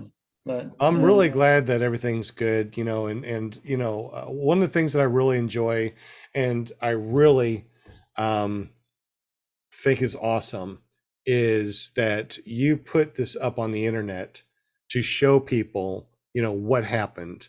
And when we see things like this, crash videos, it's not for people to go, what a dumbass, he should have done this or should have done that.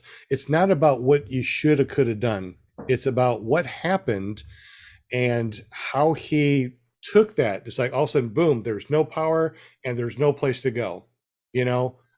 Every pilot is going to have a time in their career when their motor dies and you're like, oh crap, now what? And your brain just goes a million miles an hour and you try to go back to your train, try to figure out what to do. And this is what you're also talking about as far as your pilot 2.0.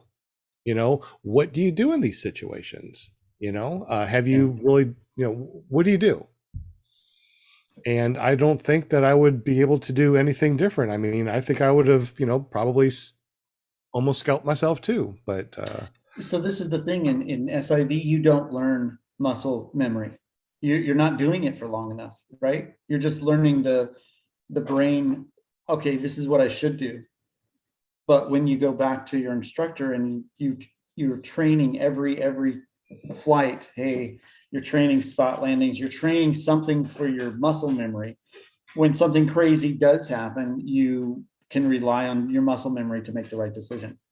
This is that whole pilot 2.0 rather than relying on the SIV again. You know, it's that kind of discussion from before. I make a lot of mistakes, and this was certainly one of my biggest ones. But I hopes that somebody can learn. I definitely learned, you know, what not to do now. So, you know, hopefully somebody. How many times do you fly over trees with no out? I do it all the time. I do it all the time. yeah, It makes me rethink doing that now. You know, it's definitely risk versus a reward. I mean, Yeah. I still Yeah. try to fly high enough that if I do have a motor out, because I've had motor outs, yeah, you know, stupid things. I mean, everything was great, but I had the My 19 exhaust that blew up and took out my prop. You know, yeah. how do you pre-flight that? You don't.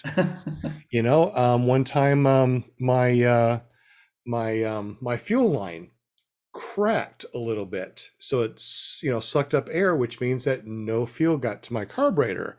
How do you pre-flight something like that? I mean, you check it, but you don't check to see if it's going to crack 2 hours later when Yeah. you're flying. And that's what happened. 2 hours later, it went and it cracked. How do you do that? So one of the things I always do is I always replace my fuel line once a year, because I don't want that to ever happen again. What are some of the things that you what are some of the takeaways, Kris, on this particular incident? For me, and maybe it's different from other people watching, but for me, because I experienced it, the biggest takeaway is it doesn't matter how anxious I am to fly, I always need to do that pre-check. And I always need to gather myself and say, is this flight worth me leaving the ground, right? Because there's sometimes I'm so desperate to fly. I live in a very windy area in general. You know, Dallas is like windier than Chicago. So I get a lot of 10-minute flights in, right? Where I'm just leaving the ground just as the sun is like almost got the sunset, just because it's the only window where the wind is maybe 12 and I can get off, right? And this, it was one of those times I'm so desperate to fly that I didn't care about what I was doing, right? I didn't care to take the time and do the pre-flight, you know, and my brain was thinking, oh, I got to get on an airplane and leave. I just want to fly in. I just want to get a flight in. And so for me, it's like, hey, look, take a step back and rethink, because holy crap, I got lucky on this. I really did. This was not this could have ended up so much worse than what it did, you know, and it was 100% my fault. This was not mechanical error, regardless of the carburetor. This was 100% pilot error. The pilot should have landed immediately when he noticed that there's a problem with the carburetor, and the pilot didn't, you know. So We really appreciate you walking us through this, because Yes. this video, I've watched it a couple times, and you just can't see all the things that you're telling us here, all that went on. And also there's other people in the chat that said, hey, thank you for sharing this. Seems like it was an inexpensive but a valuable lesson. yeah. And like I said, I've gone through the video a couple times, and I never even imagined it. I didn't realize how steep that slope was. And I saw there where you were playing with the barbed wire after you landed. There it is. I don't think I saw that part of the video previously. And yeah, I can only imagine walking up that switchback with the bruised tailbone. I know. So Oh. on my flight home, I told the flight attendant, I'm like, I'm gonna be standing more than sitting, and everybody's looking at me, and I'm like, I stood up like 3/4 of that flight, you know, just because I couldn't sit down. Yes. Well, I'm so glad that you're okay. Yeah. Thank you so much for walking us through this and for posting it. I mean, it's so valuable. It's a great lesson for people that are like thinking about getting into paramotors, to be able to look back after training and go, okay, I need to not be complacent. I need to do the same thing over and over again. I don't need to get up in the air. I need to make sure the equipment is good before I launch. It doesn't make any difference if all my friends are up in the air. I'll stay right here and finish up my pre-flight, make sure everything's good before I even start the motor. And So part of your pre-flight is that to check your you said whether it's too lean or not because of the altitude. Do you do that? You don't do that every time. You just do that when you're changing altitudes or LZs or. If you're changing a bunch of altitude, right? If you're going across town to fly it, you don't need to do that, right? Just make sure your throttle works, right? The throttle. If I would have just checked the throttle in my pre-flight, I would have remembered, oh yeah, crap, I told myself earlier to fix the carb on this. And I didn't even check the throttle. I didn't care. I just wanted to get up in the air. You know, and in PPL, we're required, or in your private license, your pilot license, you're required to do a pre-flight, right? You're not required in this. So that's why a lot of times it just gets well, we'll check this or this. And you fly so much that, you know, in the beginning, you're always doing your pre-flight. You know, as a beginner, you're just like, that's a huge thing. Mm-hmm. Complacency is really the sin here, right? It's the sin of complacency is what I failed at. So, yeah. You think maybe because this is considered experimental aircraft, that's why it's not certified. We don't have an N number and we don't have to have inspections because of that. And we are under the FAR 103. You think maybe that, a pre-flight should be, not should be, that shouldn't be part of the FAR 103 or what we do, but that's something that we should have like a printout that we do go through, just like a pilot does, to make sure everything is good before we do take a flight. I know that everything that I do as far as pre-flight is, you know, pretty much in my head, but I do a post-flight also. After I land, I double check everything. And once I bring it all back to the house, I will go through the whole thing. Every 10 hours, I pop the head off. I make sure that little exhaust port thing is clean. I make sure that the head is clean. And I change out the spark plug every 10 hours. And I tell you what, I don't have very many problems with my motor at all. But what do you think as far as like, you know, having a checklist, a pre-flight and a post-flight, and do it every single time? Well, I think it's a good idea. We're not flying experimental aircraft. We're flying ultralight aircraft, right? So there's a difference in the way that FAA categorizes us. But most wing manufacturers, if you read your wing manual, there's the pre-flight in there. Most people don't even read their wing manual, right? Can you tell me, right? Can you tell me exactly what your wing is made out of? Probably not. Most people have no clue what fabrics their wing are made out of, right? So they don't know really the care of the fabric, and the fabric difference in care is huge. It is a huge difference. In fact, just between the upper side and the lower side of your wing, the care is different, right? What kind of care are you talking about? What do you do? I mean, do you throw it in the washer and dryer, and or do you hang it out on the line? What do you do? To be safe, use water and a cloth only when you're cleaning your wing. That's the safest way, right? But a lot of people spray Scotchgard on their wing, right? So what kind of fabric should you not put Scotchgard on, right?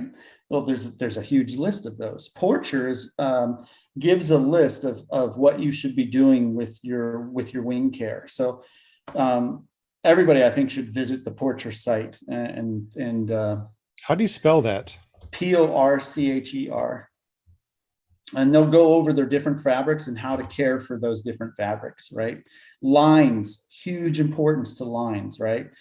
Do you know that Dyneema, if you're flying Dyneema lines, that if you get them hot or wet, they won't stretch and come back to the normal length. You think this is not a big deal, but it's actually a big deal because there are longer lines and shorter lines, and throwing that tilt out is a big deal. Aramid or Kevlar doesn't do that, right? So Kevlar tends to fray and Dyneema doesn't tend to fray. So there's a lot of things in wings and stuff that we kind of take for granted, but if you just read your manual, you'll see that there's a pre-flight in there. Actually doing that pre-flight is another story though. And that's kind of what I think complacency, regardless of where that complacency is really what got me. And I think I see a lot of other pilots doing the same thing. So for all the people in the super chat, do you guys do pre-flights? Of course, on your motor you do, but do you actually do a pre-flight on your wing? Let's see. Lift Paramotor said never had a motor out, knock on wood, which means that this weekend coming up, you're probably gonna have a motor out, so be careful. All right. Pre-flight discussion, really good, says Fly Swamper. Although the pre-flight discussion is good, I would submit that main. Gosh, I'm a says grandpa. main learning Darn here it. shouldn't be better pre-flight, it should be better choice of flight path. I don't disagree with them. I think it's the pre-flight would have caught me on the and so I wouldn't have had the engine out, but that's really wasn't my whole problem. My whole problem was complacency. I didn't care. I just wanted to flight in, and he's right about the flight path, not having great outs, using thermals to get up instead of using the engine to get up, just not having flotation over water. I mean, there's 1,000 things that were just absolutely wrong about this flight. And so, yeah, I don't disagree with him at all. Well, I definitely appreciate you a lot for sharing this and going over it with us. And I know that we don't need to, continue to talk about this. And this is not about failure of a pilot. This is about, going to that 2.0. 2.0 is pre-flighting your motor, pre-flighting your wing, do a post-flight on your motor, do a post-flight on your wing. That right there is your pilot 2.0. I mean, doesn't have to be flying. It can be all about, taking care of or better care of your equipment. Yeah, but I think pilot 2.0 really needs to improve skill level too. I think improving skill level is something I don't see enough of in pilots. And so I think the community's kind of lax there. I think the community's overboard with, and I mean overboard with worrying about the FAA coming down with rules against us and regulations and that kind of thing. And I would say I would be less worried about that and more worried about the skill of the piloting of the community as a whole than worrying about what the FAA is going to do. If we all tried to become a better pilot and if we were all self-regulating like we should be, we wouldn't have an issue worrying about regulations coming down. So what I see the lack in the community is the increased skill level. People get to this plateau and then they stay at this plateau. And I see 90% of the pilots are right here. There needs to be an uphill climb continually on your skills. Doesn't mean you're introducing any more danger. It just means you're introducing better skill.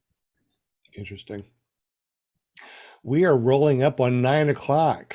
Unbelievable how time just flies like we do with paramotors. Just goes just like on the pre-show. I was saying, if I didn't do this show every Monday, a month would go by and I'd be like, well, what the hell just happened to that month? It's like, I thought we just did this show and all of a sudden it's like, it's Monday already. It's like, where did this week go? It's unbelievable how time just leaves us. I don't want to keep you here longer than you need to. You want to wrap it up in the next 15 minutes and call it a day at 9 o'clock, or do you want to continue to just talk as long as it flows? It's up to you, bud. I've got nowhere to be. I'm already at home, so I'm good. I have nowhere to be either. As long as my wife doesn't come in here and say, I'm going to bed, you got to go quiet. No, she's never mean like that. She's always nice and gives me hugs and kisses and says, you're good and I love you. Seriously, she's a great woman. No, really, she is. No, but I love to do these podcasts as long as we're able to keep it flowing and we don't lose anybody in the super chat. Matter of fact, how many likes we have? We have 16 likes and 21 views. So if you're able to hit that little thumbs up, we definitely appreciate it. Really helps a lot. Let's go ahead and go through the super chat and say hello to everybody, because it has been a minute since we said that. So we'll go back up to where Nick Griffith donated $5 to the super chat. Definitely appreciate you, Nick. We got Jen C, and you know what? I need these things. That really sucks. We got Jen C, Nick Griffith, Eric PPG, Lear, Shannon Brooks, Lift Paramotor, Care PPG, Jim Sennard from Canada, lots of chatting back and forth. Flying Flamingo Jade is in the house. What's up, Jade? Good to see you. Bill H, Shane Wyman, Daniel Roosh, Lift Paramotor again, Tommy Sutherland. Wow, just so much chatting going on over here. I wish I was able to just sit here and watch all the chat. Jen C, Travis D, Angela Preslick. Hi, friends. I see you. Who else do we have in here? James. Let's see. Who else is in here? I'm scrolling down. Lots of chatting. I love it. You know what? The next day, I go through and watch everything. And go through the chat list, which is really awesome. Steve Packard, Jen C, Angela Preslick, Tony Marzano, Bill H, and just keeps on going on and on and on. If I missed you, I'm really super sorry. I'm going to scroll down all the way to the end now. I think Mark George was in the house too. Shane Wyman just said something to us. Would you say, I'm finally back? Welcome back, Shane. And lots of questions, lots of talking. So thank you very much for hanging out. C. Mahoney.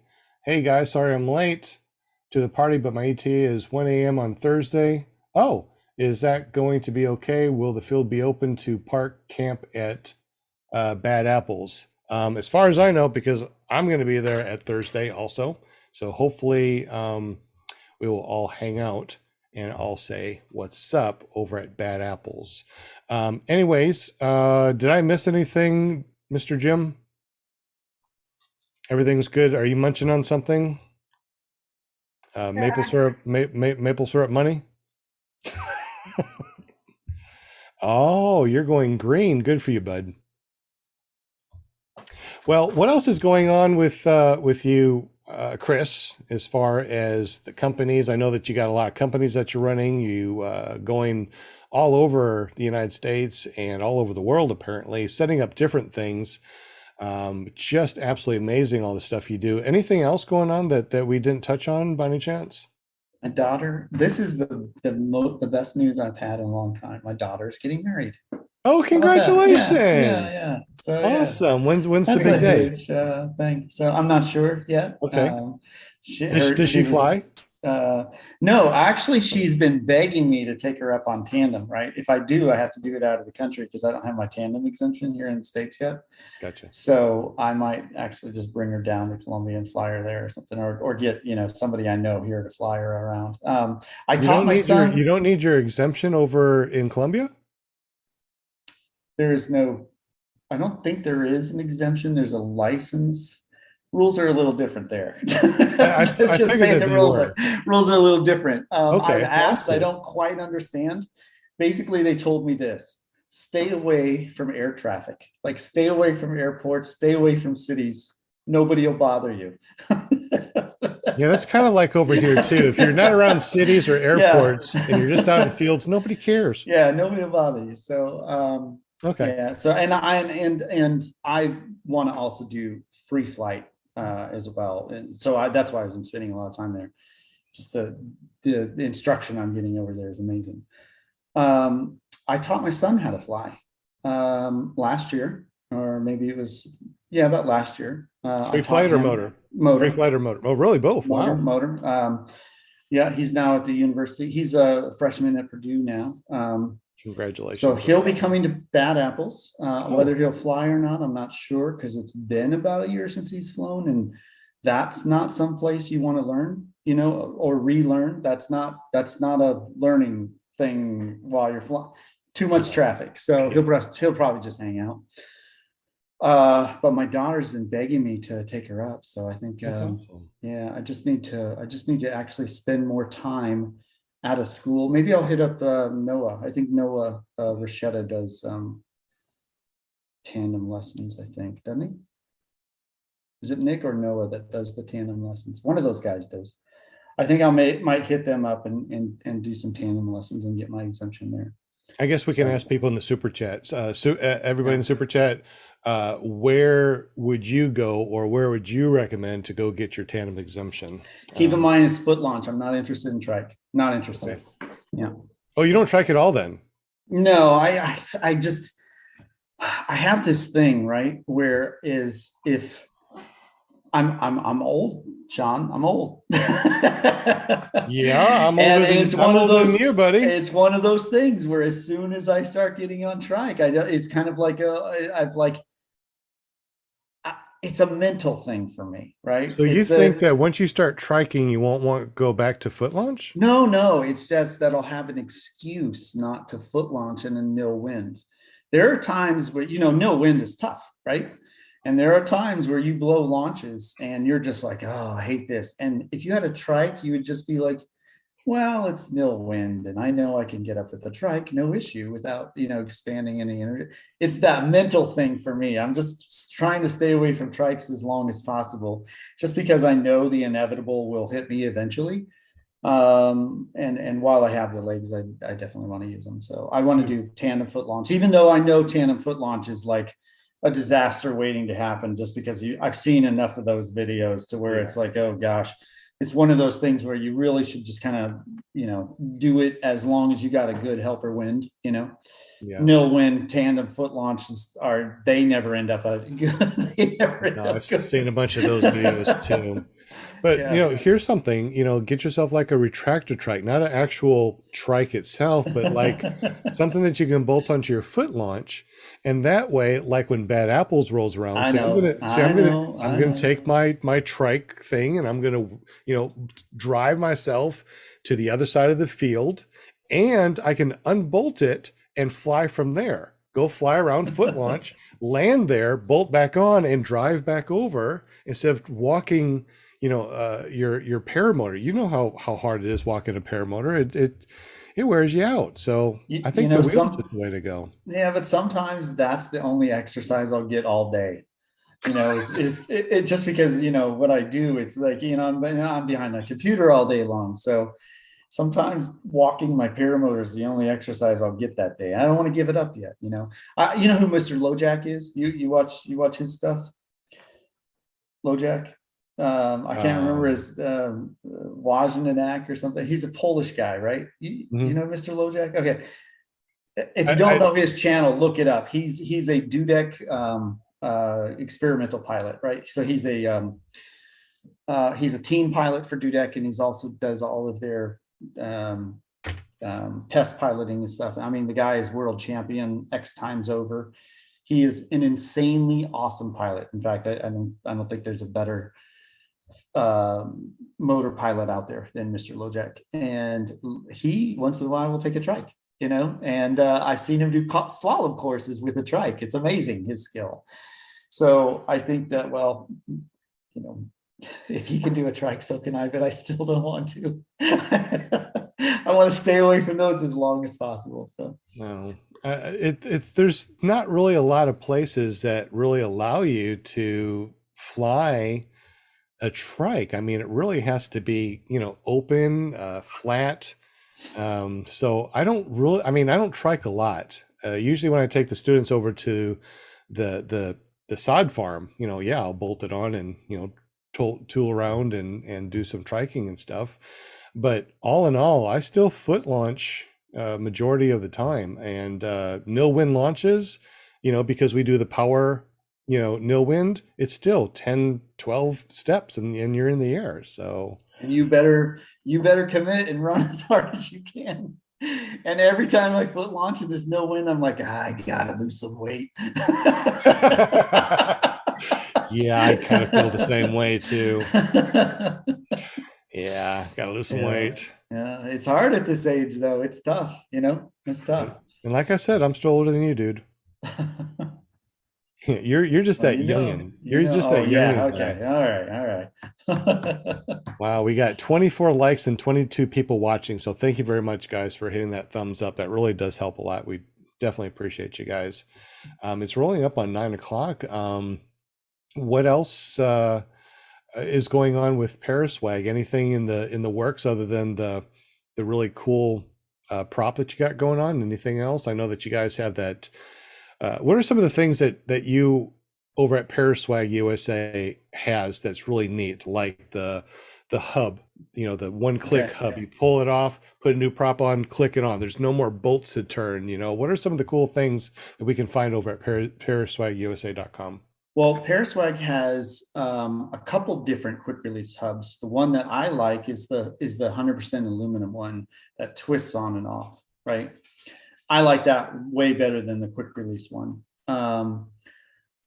The cool thing that Paraswag has is Mark is always coming up with really cool ideas. The drill batteries, the battery for a drill, Right. He's got a setup to where you use that and you can just take it off and charge it for the electric start for Vitarazi engines. Nice. Yeah. So you just plug in your battery and your electric start, and you need to charge it. You take it off. You just put it in the drill charger. It comes with a charger. It comes with everything you need. It's just a one kit, and it's stuff like that. Just really cool stuff. The strobes, right? He's been working with Philip on some killer strobes that go in your wingtips, to do a red, a green, and they all strobe at the same time. Which are much lighter than the PPG smoke ones that we're doing the same thing. Yeah, and better built too. I've bought some of those. I don't like the PPG smoke ones. I love their chase cams though, by the way. They don't sell them anymore. What? Yeah. That's not true. Really? They don't sell them anymore. No more Why? chase cams. I don't know, but I've been printing them out on the 3D printers. I'll be bringing some over to the to Bad Apples because I printed out some with wings. Interesting. I want to see the ones with wings. So they have a vertical and a lower, fin, and then they have the wings for more stability. Yeah. Pretty cool. So Mark has always got some cool stuff that he's working on and experimenting stuff with, and just some of the stuff's like not even on the website. Just talk to Mark, and Mark would be able to hook you up if you're looking for anything particular, and if he can't get it, he can tell you where to get it at or whatever. But yeah, he's a tinkerer himself, so he's constantly coming up with some cool inventions and stuff. So interesting. I'm looking in the super chat right now, and Shane Wyman said I'll be 49 next Tuesday. So happy birthday to you, Shane Wyman. Whisper Jet America said, any chance we'll see a 36-inch diameter motor? Yeah, that would be about 88 centimeters. That's kind of, you think that's in reference to a motor or a prop?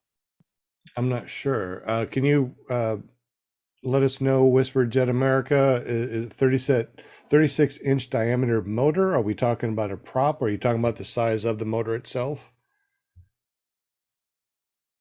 Oh, I see. Jim already said more information, please. Okay, yeah. Oh, EFI. Also, if you're looking for a bolt-on EFI, talk to Mark George as well, right? Really? And Tony Marzano just said, could that battery run a fuel pump if you do have an EFI? So the EFI actually had, the one that Mark can get is, like I said, Mark knows way more about this. I just take out the trash. It has its own alternator and everything, and it can charge your battery. Yeah. Wow. Well, that's spectacular. Yeah. It's a little tiny alternator that runs off the belt. Mm-hmm. Yeah. The whole thing is just cool. Really cool. No carb. I love the idea of never having a carburetor. Oh my God. I want EFI so bad because Vitarazi's already released it at the Paramotor Championships in Brazil. We won't see it for a bit in the market, but if you want to take your old motor and put EFI on it, talk to Mark George. He'll know. He knows how to do it. He can get all the parts for you and everything. So is it like an easy thing to do DIY, or is it something that Mark George and Paraswag will have to do, or how does that work as far as the EFI is concerned? No, it'll be do it yourself. I've seen it and I wanted to put it on mine, and I just haven't seen Mark since.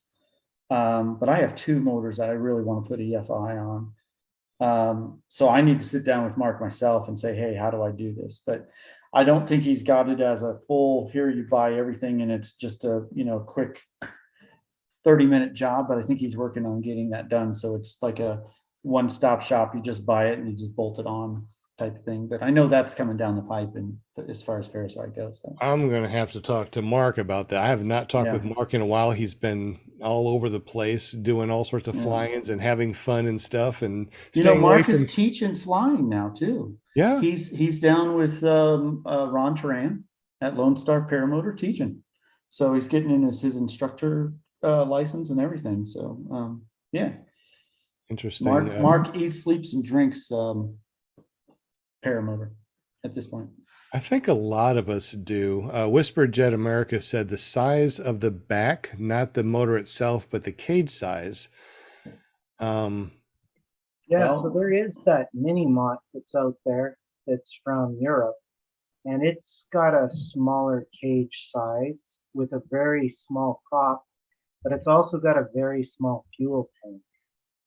So is it similar to those small motors that are on the free flight harness that is electric type of thing? Is it small like that electric one that people are putting on their free flight harness, or the little motor? Yeah, the power pods. Man, I would love to get one of those. Those sound cool. No, those are different. They're like a ducted fan type idea, but the mini mott is a paramotor, which is very compact, very small. And what is it called, Jim? Mini mott. MINIMOT. MOT? Yeah. Mini mott. Okay. I'll have to look into that. That sounds interesting. And that's just a smaller motor with a small. It's a smaller motor with a smaller prop, and it has a smaller fuel tank to reduce the aerodynamics, make the aerodynamics better, so that if you can take off with it with a heavier weight, you can take off of it with it. Like 200-pound person can do that. But so is it like an Atom 80, something like that, or what? Because I haven't seen it. I guess I need to look and see what it shows. But is it smaller than an Atom 80? Because no, I don't think it is. But we'll have to look. So what is the advantage of it though, Jim? I mean, what's the purpose? I think the idea is so that you can get up and be able to catch thermals and then go thermally. Gotcha. More so than. Oh, okay. Anything. Yeah, so it's that hybrid idea then. Gotcha. Okay. Yeah, I just searched for mini mott, and it says the smallest and lightest paramotor. My internet's not the best in the world right now, so I clicked it and it's still just sitting here. So it's almost feels like I'm on dial-up. Remember the good old days, dial-up? Yeah. 2400 baud. The problem with it is that thermaling with a paramotor is really not the greatest because you're sitting upright.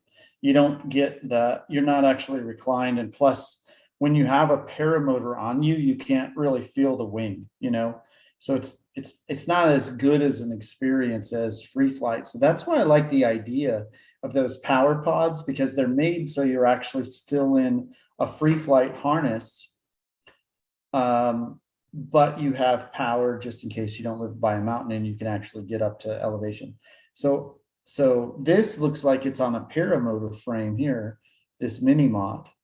Yes. So I'm still wondering, do you really want a thermal with this? I guess you could. It's just not going to be fun, Well, I mean, I thermal with my Moster 1A5. I mean, I just get up high enough and I use my Advantage 3 it's just not fun. I mean, if you really want a thermal, you kind of want to be in a free flight harness. You actually want to feel the wing, not on a paramotor. You can do it on a paramotor. It's just not. I'm wondering why you would choose this instead of a power pod. You can use this for paramotoring. It's just you've got a very small fuel tank. I can look it up, but it's pretty small. It looks really small because, looking right here, I can see the harness, and then here's looks like here's the edge of the frame. The frame already. You can get a 12-liter tank on it, but it's a bigger tank. It takes up. It's not as aerodynamic the way they've set it up, and it also blocks the air from getting to the prop as easily. So then there's not as much. I guess there's not as much thrust because of that. It looked like it said it was 170 cc's. So that's not a bad size engine, 170 cc's. No, it just there's that small frame that that they were asking about, you know, smaller frame. I still maybe I'm just like not getting it, but I just don't see the purpose of the small frame. I don't know. I don't get it. But it is interesting nonetheless is to see all these different things that people are doing, you know. It's like, what are people doing, you know, and you know, what do they want to do? And I've never heard of this. And you know, the thing is, they say it's the smallest and lightest paramotor. So, you know, like this said, maybe these are for kids. Yeah, maybe. I think that would be a good idea. You know, for maybe that's their market, is the kids and the maybe light females or whatever. So otherwise I don't see why you would want a small frame. You're just better off with a power pod, which, by the way, I think Scout, as well as that company out of, I think they're in the Baltic or close to Eastern Europe, was the one that made the power pod with the ducted fan. Both of them have that recline, so you're actually getting that free flight experience, you know. Yeah, I saw the power pod and I thought that was really awesome. I'm trying to find it on the internet as far as I can see that thing taking off in a good 5 to 10 years. I can't see it. I think it's going to be a slow ramp up, but for those of us that live in the Midwest or in Texas, like I do, and wanting to free flight, you just don't have very many options outside of being towed up or one of those power pods. And I know those power pods you can launch from the ground, and at least you can get up and then do your free flight for the day, and you're still there. You are, and you're still reclined like you would be, and you still have a free flight harness on there, so you're not like trying to thermal with a paramotor, which again you can do. It's just not the greatest experience. You know, it's better to have that free flight harness on. Yeah, and look at how tiny that is. Obviously, I assume that it is an electric start, because I just don't know how you'd start it like that. Or, but I did see videos of this that, you know, you just basically launch like it's a paramotor, and then once you get up, you just put your feet in the pod. Yeah, and turn the motor off, recline yourself, and just, it looks like it's out of Russia, actually. So I don't know I don't know if the present situation is going to keep that from getting to the market or not, but I know Scout was working on one too, so I don't know where they are with that, but I could actually see this being a thing, maybe a niche market, but I would love to try one, you know. Let me redo this because I didn't put it on the optimize. So David Wolf just joined. So hey, David. What's up, David Wolf? Yeah. So I see that this is one of the reasons why I do not want. I mean, the reason why I don't want to free fly is because I don't want to end up in a tree, and I want to be able to, you know, grab the power if I need to, so I don't run into a tree. I don't want to be that guy. Well, the idea there, Sean, is to stay up in the air. Well, I know, not necessarily right? to stay in trees. I don't know why you're worried about trees. I'm worried about trees because I've seen a lot of videos where, you know, they lose lift and they end up, you know. I will tell you this. The best pilots in the world are free flight pilots, not paramotor pilots. So going back to the Pilot 2.0, if you want to increase your skill, definitely ditch the motor and do some free flight, because you'll definitely be a better pilot for it. I like towing. I like to be towed up and fly around. You know, to me the chances.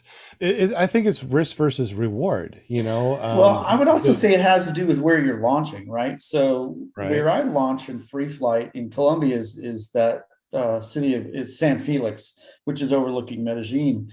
And there's the top landing where you're at, which there's no trees. I mean, there's a big area for top landing, which is what you're supposed to do. But if you just happen not to catch thermals and you have to land down at the bottom, there's a big open area there for you to do it as well. It's just like a motor as far as staying away from trees. Just make sure that you have your outs. You know, it's the same thing. You don't want to land in trees with a motor, but what if you have a motor out? You know, it's basically just managing your flight, just like you would with a motor, but you just don't have the power behind you. You have to use the power of the earth and the wind. You know, both dynamic and thermal. But I could So- see myself free flying like this with the opportunity of free flying. But if I get myself in trouble, or if I'm too far away from the LZ, or, you know, the wind is taking me, you know, 100 miles past my LZ, I want to be able to land where I want to land. And this would give me the opportunity to land where I want to I land. really think you should try free flight because it's not an option. It's not a thing of if the wind is going the wrong way and I go, that's not it. Like you're not going to be blown off course if you choose not to go off course. As far as your flight management goes, you design your flight before you leave where you're going from, right? Most of the time, you're landing exactly where you took off from. You want to top land, right? And that's the idea. You just go around, you catch a thermal, you get a little height, you go around, you catch another thermal, you get a little height, and you just land where you took off from. Mhm. That's really free flight. It's, you know, I would probably say 90% of all free flights are landing and taking off exactly where you're at the same place. It's the XC flight. It's those cross country flights that you're landing off somewhere else. And in those, it take a lot of planning because you've got to plan where you're going to go and what, you know, that kind of thing. But when you're learning the sport, you're certainly not, going from point A to point B. You're staying exactly at point A. So I've done a little free flying, but I've seen people that, you know, get up there really high and they try to go as far as they can. I know that I've traveled many miles trying, you know, picking up people that have, you know, gone up and, you know, tried to go many miles away free flying, which sounds fun, but I don't want to wait for someone to pick me up. I don't want to have to go up to the top of a mountain and wait for the right conditions. I really like the, you know, if I want to free fly, I can go out to any LZ that I'm already at and use this pod, this flying pod thing with a motor on it. That to me sounds like I would love to do that. I think that they're onto something there. I definitely agree with you, and especially if you don't live by the mountains. If you're in the Midwest, seems like it would be a cool thing for you, you know. And it looks, you know, from their video, it looks like they figured out a lot of stuff. I just hope that it makes it to the market, you know. I hope so too. Or if they don't, and like I hope Scout makes it to the market or somebody, you know. So but here's that little motor, with the little frame that we were asked about, and we found it for you guys. I would love this. I wonder how much it costs. One of the I don't things even know that if you can buy it, can you? I don't know. no, it's not available yet. No. It's a ways away. It's a ways away. Okay, so it's a 2-stroke, 25 horsepower, and 25 horsepower is the same as a Moster 185? Yeah, about. Yeah, so it's a pretty powerful little motor. Probably not as efficient though, just because it just doesn't have the. I was talking to a guy here the other day, and he's looking at getting into the sport. And it's a common question. It's like people think that the smaller the cage, the smaller the everything, the lighter it'll be. For some reason, they feel that it is impossible to carry these things if they're a small person, or even if they maybe not in as good a shape as other people. But really, it's not that heavy. Like these things are quite light when you first get them on, and after having them on your back for a little while, once you've gone through training, your muscles have developed to such a stage where you can keep them up no problem. I remember when I first started paramotoring, I could barely handle the thrust coming from that Monster 185. And now I'm like, cool, I'm at 8,600. You mean just standing up and running it before you take off? Yeah, exactly. Yeah. I was having a hard time dealing with 6,500. And I actually was commenting to my wife here the other day. I've got my legs, both of them have substantially different muscle composition. Like one of them is really beefy at the top, and the other one is got muscles that go right down to the knee. And I'm wondering to myself, how did this happen? I've never seen that before. You got some beefy legs. You know what? So now I'm going to say that your money smells like maple syrup and you got beefy legs. Thank you. All right. So I'll keep my mouth shut. No, it's great. It's great. I love my friends. Oh my yeah, goodness. it's not a big deal. It doesn't take long to develop the muscles and to get it. And the hardest part of learning the paramotor is the training. That's where you end up, you got that wing above you and you're running 2 football fields with the wing above you. But once you're flying, you never have to do that again. Looks like Eric Lear posted a Facebook group link in the chat for all the people that are going to Bad Apples. Paramotor stuff for sale at Bad Apples. Oh, okay. So you can join the group. It's on Facebook, and it's that's pretty cool. Let me go ahead and share it real quick so you can see it. Thank you, Eric, for sharing that with us. It looks like Paramotor stuff for sale at Bad Apples. There's 38 members right now. It looks like they're going to be selling stuff at Bad Apples, and of course, everyone that's joined is probably going to be going to Bad Apples. So, You know, now that we have David in the chat, if you had any questions about Bad Apples, he's the guy who would definitely know. Absolutely. If you want to, David, you still have the go link. back. I saw some cool socks. Go back up. Oh my God, Paramotor socks! Look at that. Oh, Jade. I'm going to have to hit Jade up. Look at That's those from socks. Jade yesterday from Tomahawk Tees. There it is, Tomahawk Tees. Those are cool. Yeah, so make sure you run over to Jade. Oh my Tomahawk God. Tees. There's Tomahawk Chris's Tees. face is like, yeah. And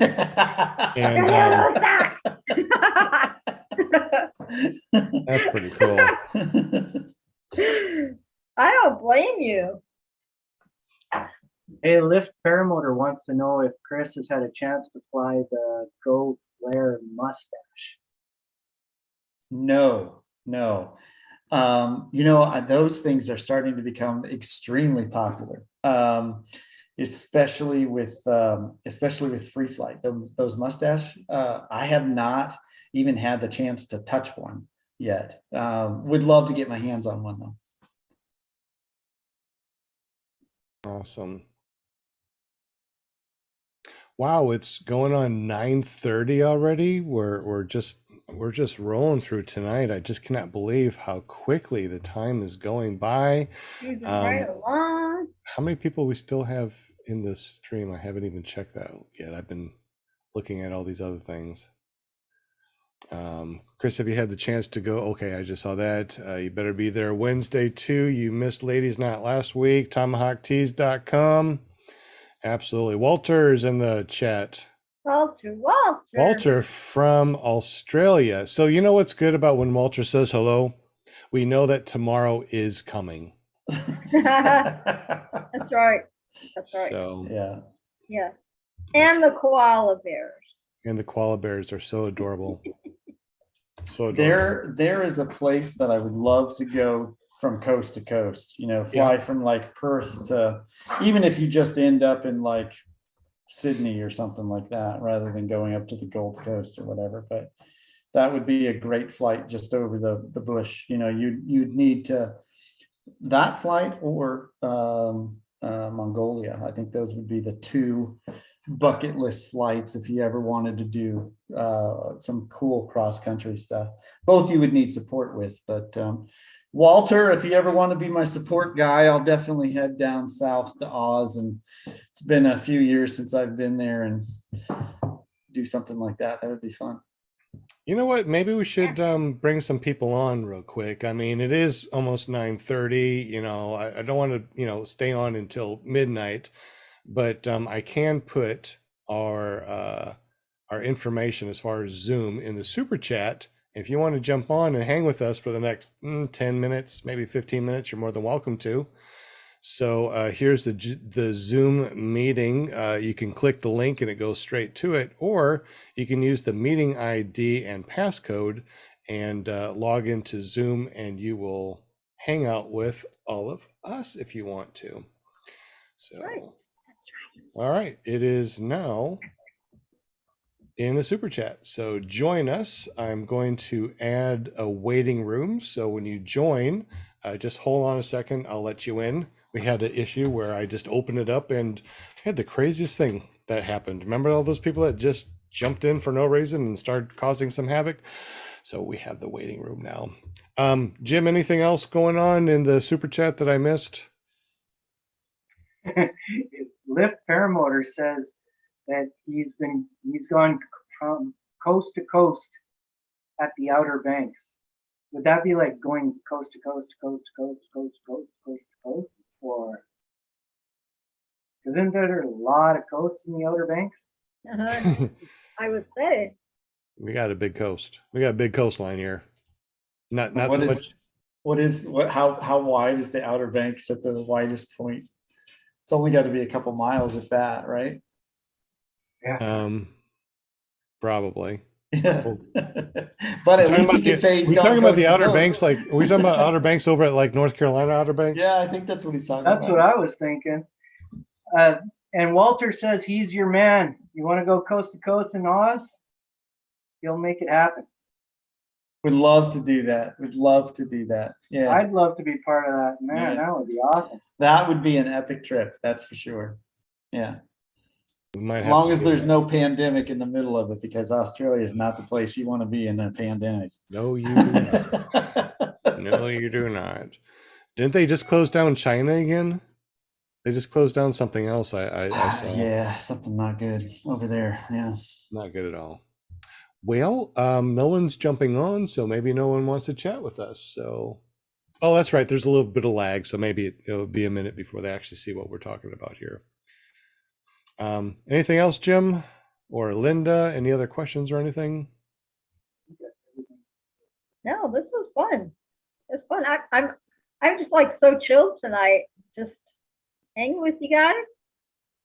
Thank you, Kris, for coming. Hanging with us tonight. It's always Yeah. fun. Well, thanks I for know. reaching out to me. I appreciate it. Yeah. And I don't know if you're willing to share, but people were wondering where you kept disappearing to. Oh. Who? Well, Kris? first of all, I Who? hadn't ate dinner, so I was Oh, you, Linda. taking Okay. a little Who? dinner.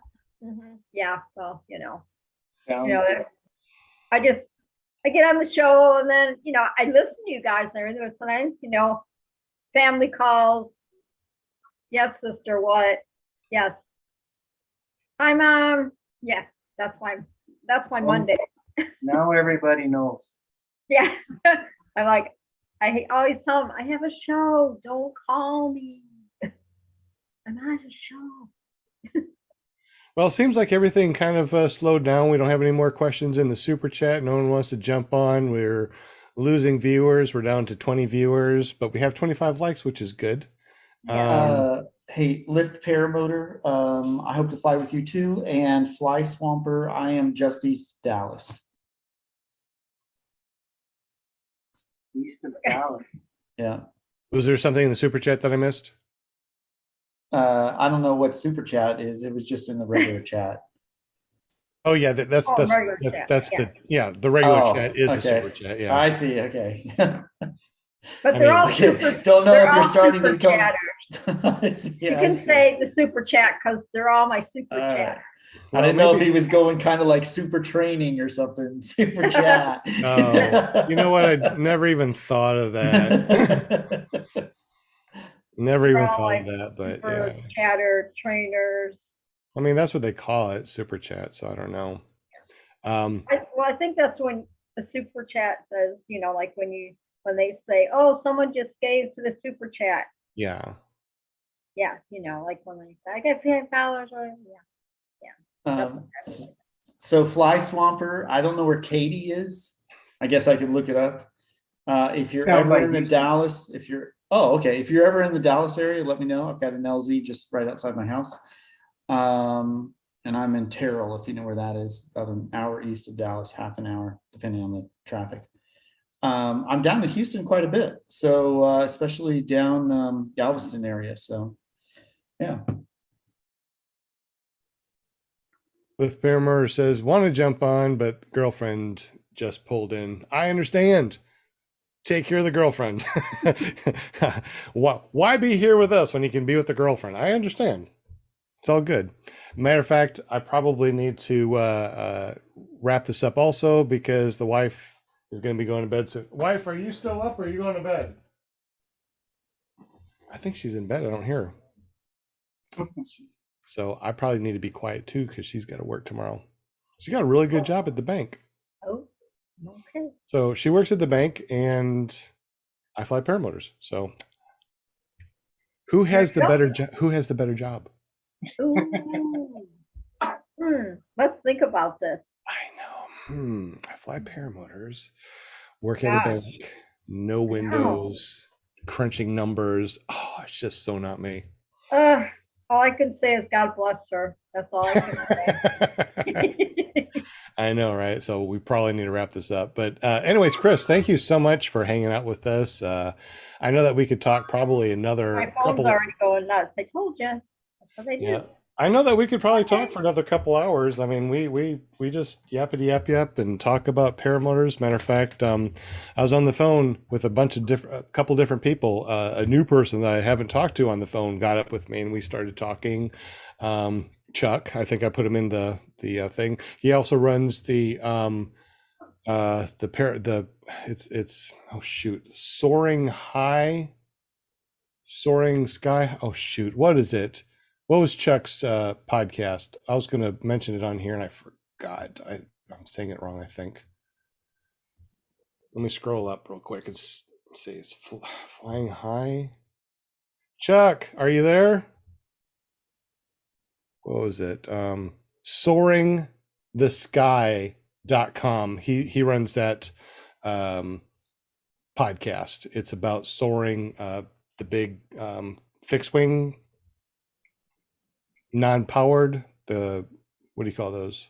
Gliders. They're called gliders. Thank you. Those big words. Yes, the gliders. So he's flying those gliders and he's been doing that for the last 3 years. And he has a podcast. And we jumped on the phone. We just talked for hours and hours and we don't even fly the same thing, but we're, still fly, which is really awesome. So yeah, Soaring the Sky. Hey, there he is. Soaring the Sky. What's up, buddy? I'm glad you saw me. I saw this. Great chatting with you today. Yes, Soaring the Sky. Sorry, I had an old grandpa fart going on here, and I just couldn't remember. That's my bad. But yeah, Soaring the Sky. Glad you joined us, bud. Just in time for me to close this down. Robert just messaged me. He just texted me, and he says he just got done flying. What? And, he said it was epic. Oh, I bet. It's 9:30 so I can't wait to see the video. Where's he flying? He's flying in California, right? Yeah. Yeah, on San Diego. He flies out of Torrey Pines, I think. Torrey, or he's at Torrey, usually flies at Torrey Pine or Blossom. That's why it's so hard to get people to watch these live podcasts because everyone's flying, and I understand. I mean, if it wasn't raining and tornadic right now, I'd probably be flying too. But hey, send it. The tornado will get you up there quick. No? All right. Yeah. We tried. Exactly. I just asked him where he flew, but I'm thinking he usually flies at Blossom. So. Man. Because I said, come on, jump in the Zoom a little bit earlier, and he just texted me. So I just landed, had an epic flight. That's my boy. Awesome.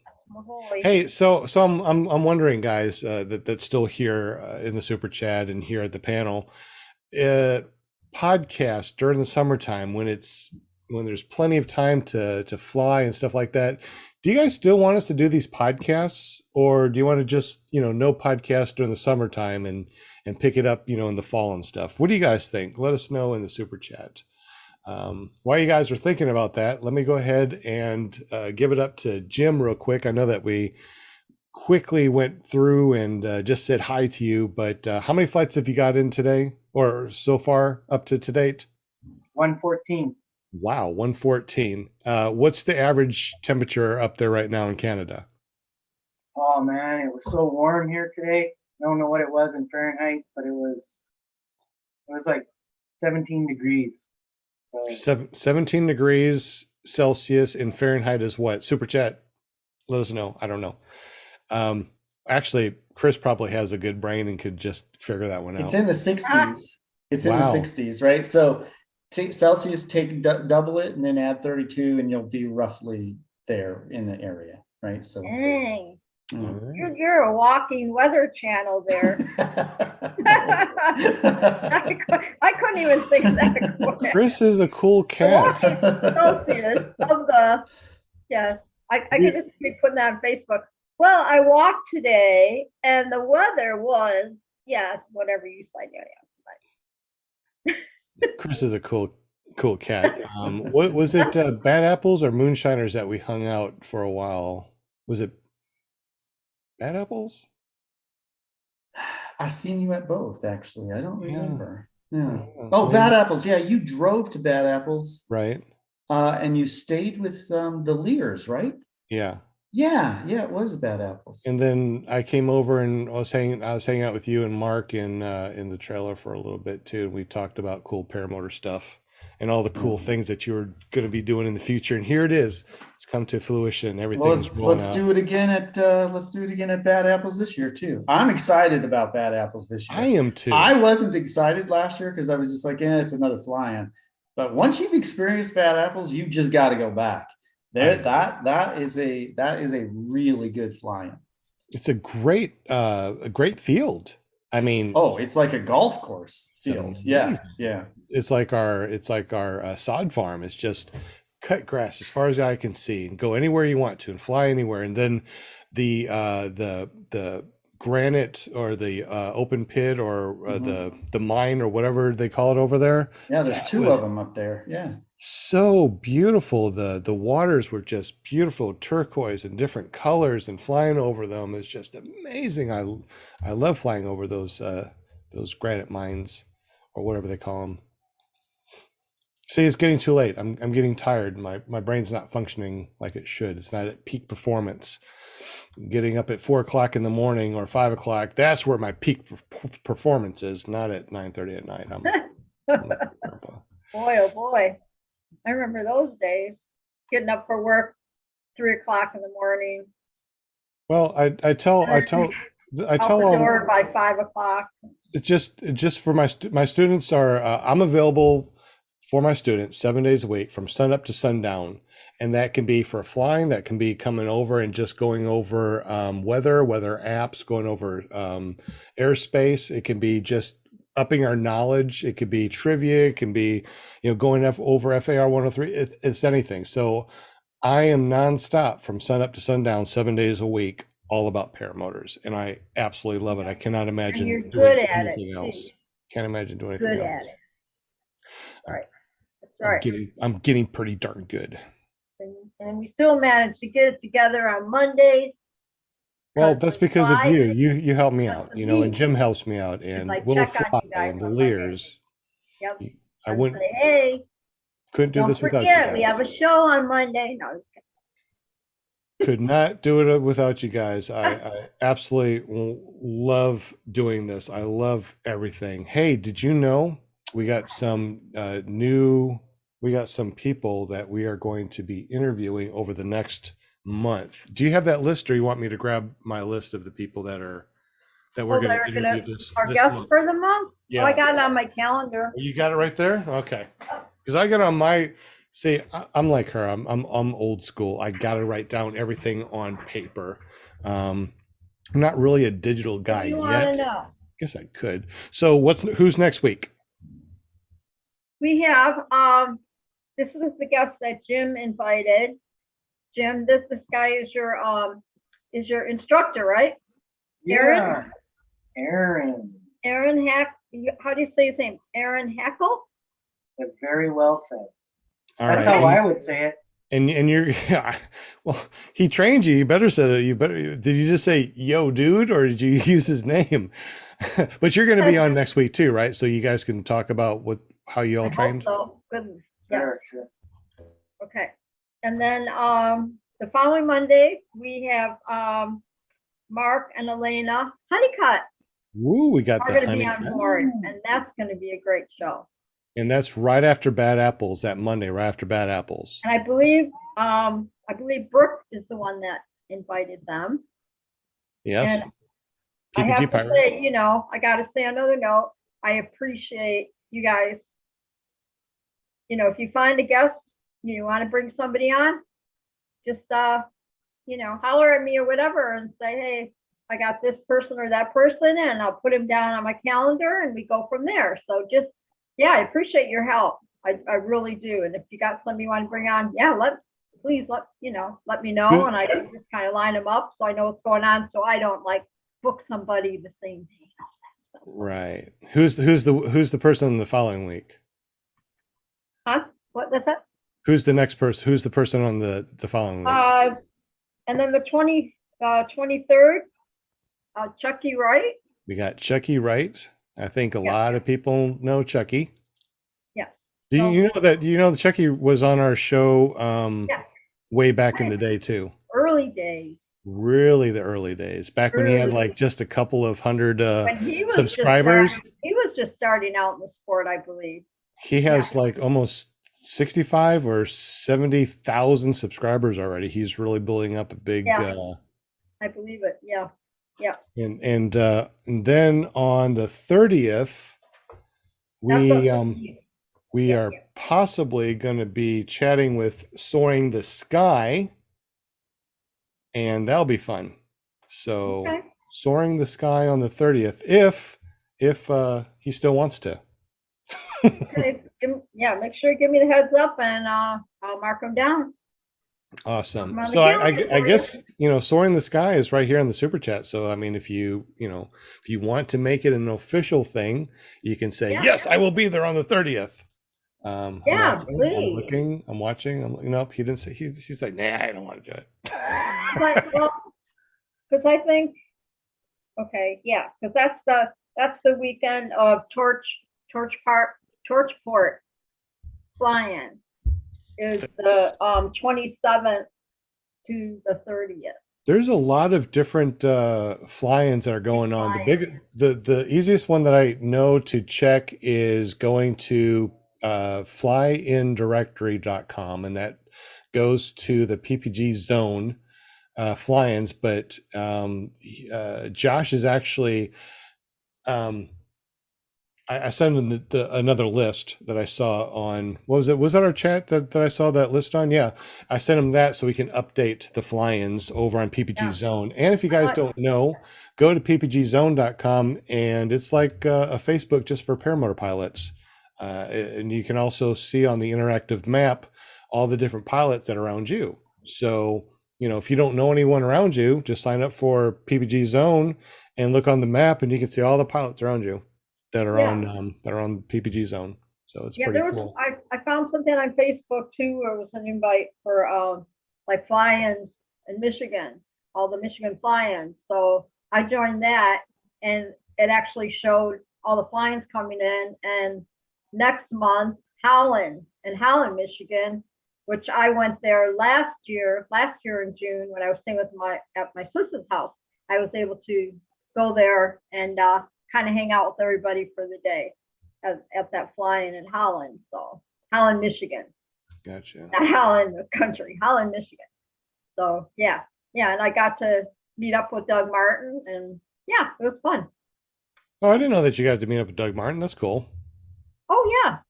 I finally got to meet him in person. I was just kind of on Facebook, and I saw something he was going to be there. And my sis lives like 10 minutes away from there or whatever. So, and it was funny because my sister and I were driving around, shopping, whatever. And I drive by the airport and I see the windsocks.